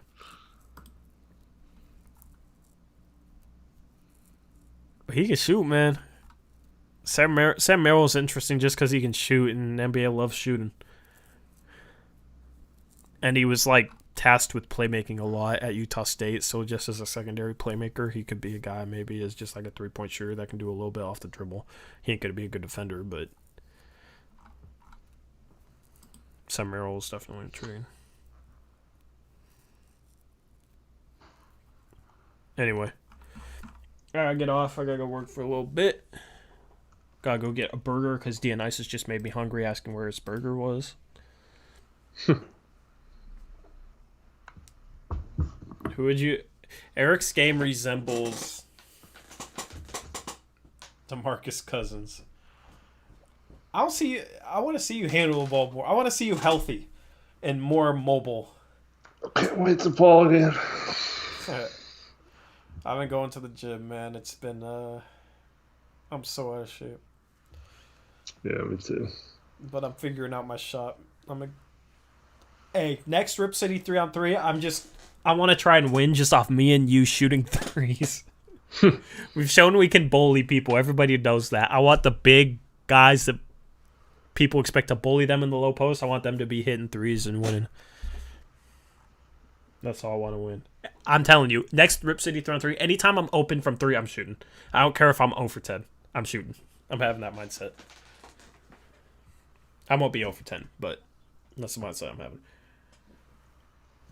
You can just get the rebound because you're like bigger than everybody. Upres 3-on-3. Marcus Hull's a good comparison. Yeah, actually, I think that's decent. Yeah. I still say I have a lot better handles in the open court than like some of those big lumbering centers do. That's why I say Cousins, because he does sometimes dribble a little bit. I still think my best comparison is Jimmy Butler. What do you think? Because like you haven't seen me rec league the way I pass. Because like playmaker defensively and like kind of the way he drives and not much of a 3-point shooter. I think I'm better 3-point shooter. Like not like better, actually better, but like in terms of like if we're talking comparison. I still think Gordon Hayward is a really good. Just the way he moves and shoots and stuff, I think is pretty comparable. Gordon Hayward mixed with Jimmy Butler. So basically, I'm a white Jimmy Butler. DeMarcus Cousins is indeed eligible to get a ring. I don't know if the Lakers will give him one or not, but he is eligible for one, yes. It would have been interesting if he was like playing and starting for him. I can attest to Torrey height, by the way, boy tall. Torrey more like DiVincenzo? No, man. No, man. Some of Jimmy Butler's like driving moves I use a lot. Like the drive to the baseline and then spin back middle, fade away like 10-footer. That's a shot I like to go to a lot. Like slow down like I like to go ahead. Joel says Stanley Johnson. He plays nothing like Yeah, maybe if we're talking about like a direct comparison, not like in reality, like if you were in the NBA, you would be as crappy as Stanley Johnson. Exactly. Nailed says replace Torrey with Butler on the Heat, and they beat the Lakers in 4. Chiefin says Jimmy Butler plays boring. What? He said Jimmy Butler plays boring. That's weird. Bro, I got in the stream on that one. Come on, man. What do you mean? I love watching Jimmy Butler play. White Pat Connaughton with Why I'm the white Pat Connaughton. Pat Connaughton. Why is the white part necessary? Pat Connaughton's white. I'm the white Eric Brandt, guys. I'd rather watch Clay than Jimmy Butler. You're tripping, man. I love watching Jimmy Butler on defense. Just the playmaking, defense, and like the way he drives against Jimmy Butler, but and my attitude. Yep. Two-way players get rings if they're still on the team, yeah. Or if the team decides to give rings to everyone who was a part of the team that whole season. Would I do a March giveaway for guessing Blazers pick? What do you mean? A March giveaway? You mean merch? Nah. I'll do a merch giveaway for something more fun than that. Like, guess how many free throws I can make out of 100. Live stream it. I don't know. I'll do a giveaway when I launch my next merch, but that'll be a little bit.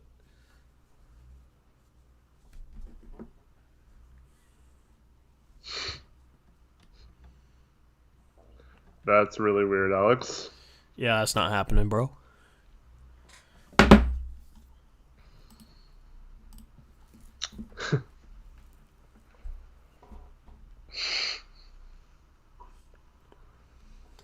I don't even have a reaction to that anymore. It's just instant ban.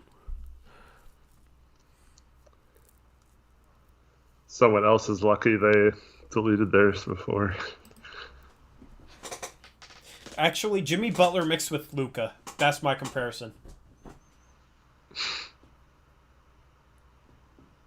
You don't think I play like Luka at all? Because, bro, okay, in my rec league, I feel like my best skill is passing. I honestly do. It's playmaking, is creating shots for other people. Maybe that's because I get triple teamed every time I go anywhere, but... Humble brag. But,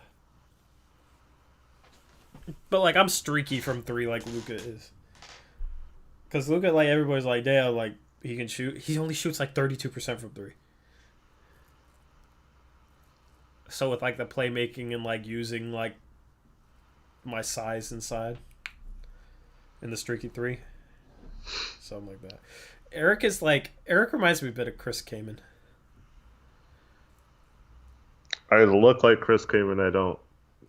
No, Chris Kaman had that spin move on lock. Your spin move reminds me of Chris Kaman. Cousins has that spin move, too. Okay, you can be cousins. Especially because neither of you can move anymore because of injury. Yeah. I'll take Brad Miller. Derek Favors. You're a shorter Boban. You're a 6'5" Boban. Honestly, if Boban was 6'5", I'm not sure that you wouldn't be better than him.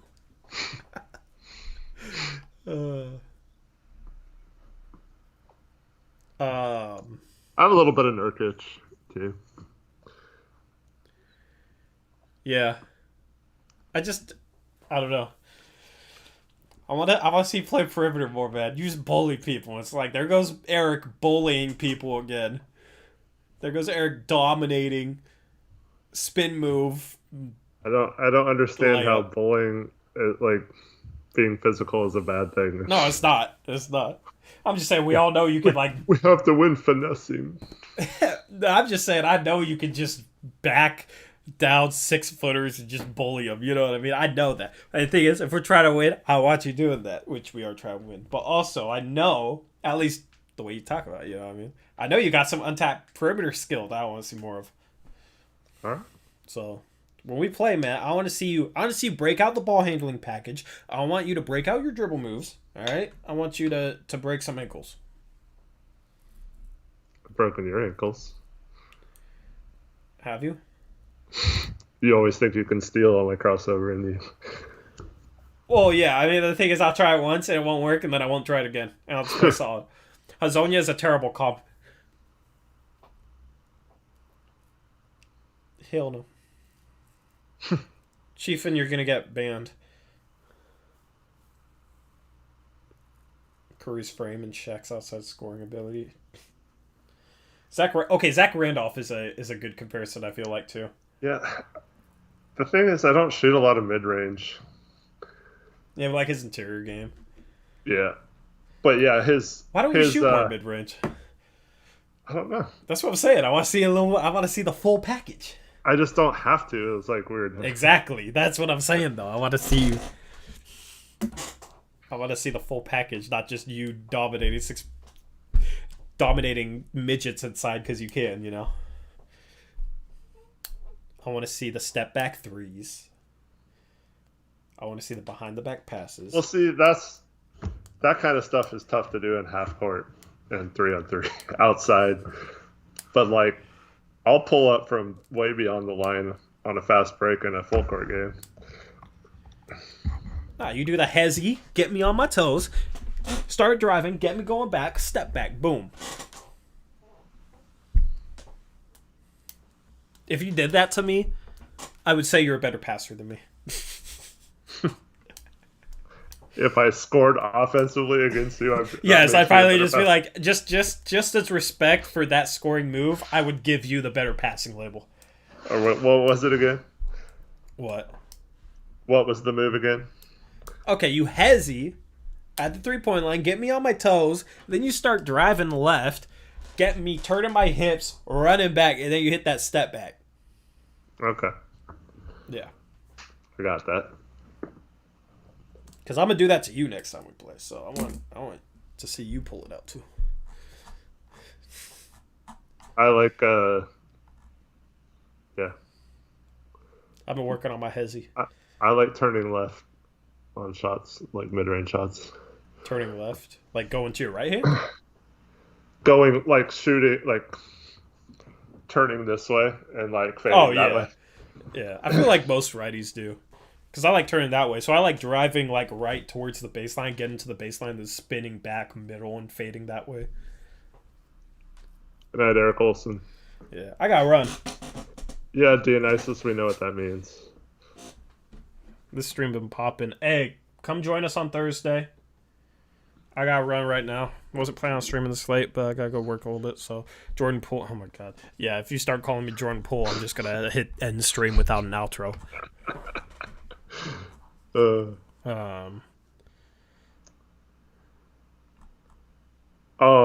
I mean, Sabonis, especially before injury, was way, way better than Nurk.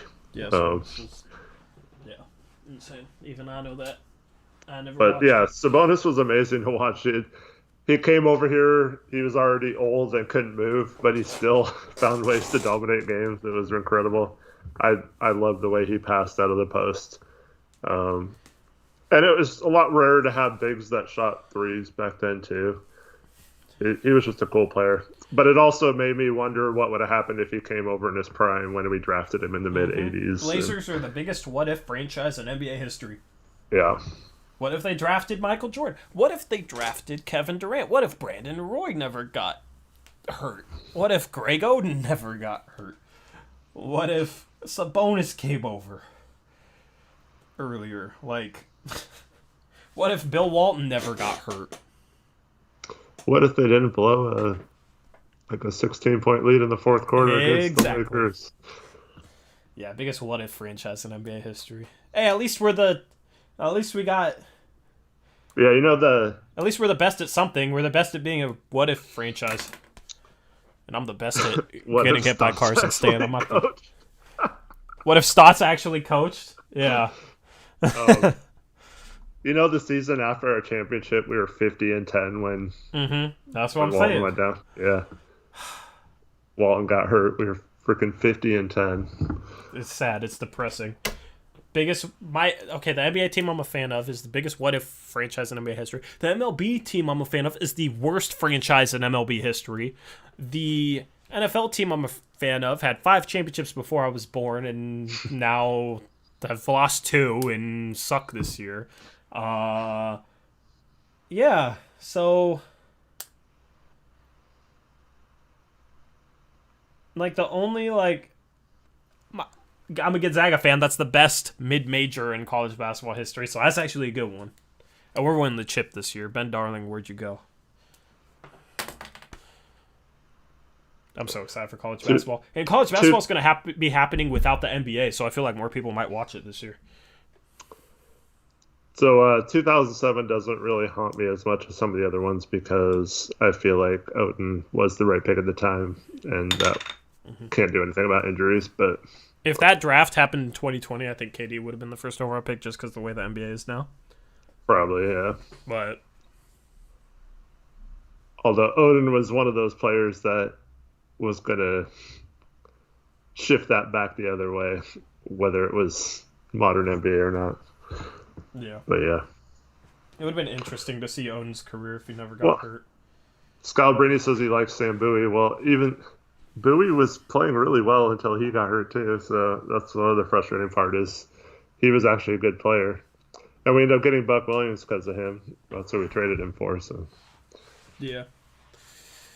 Anyway, I got to run. I got to go eat. I got to go work. Thank you guys for tuning in. Come join us on Thursday around 9 to 9:30. We'll go live again, and we'll talk more off-season stuff. Until then, thank you guys for watching. Hope you guys have a good rest of your night. Quick little outro for you guys, as always. I'll have a mailbag later tonight. Trade talk tomorrow at some point is the hope, and hopefully another draft profile or two in the next couple of days. I've been grinding for you guys, so anyway, until whenever you guys watch me next, as always, peace out. Go Blazers.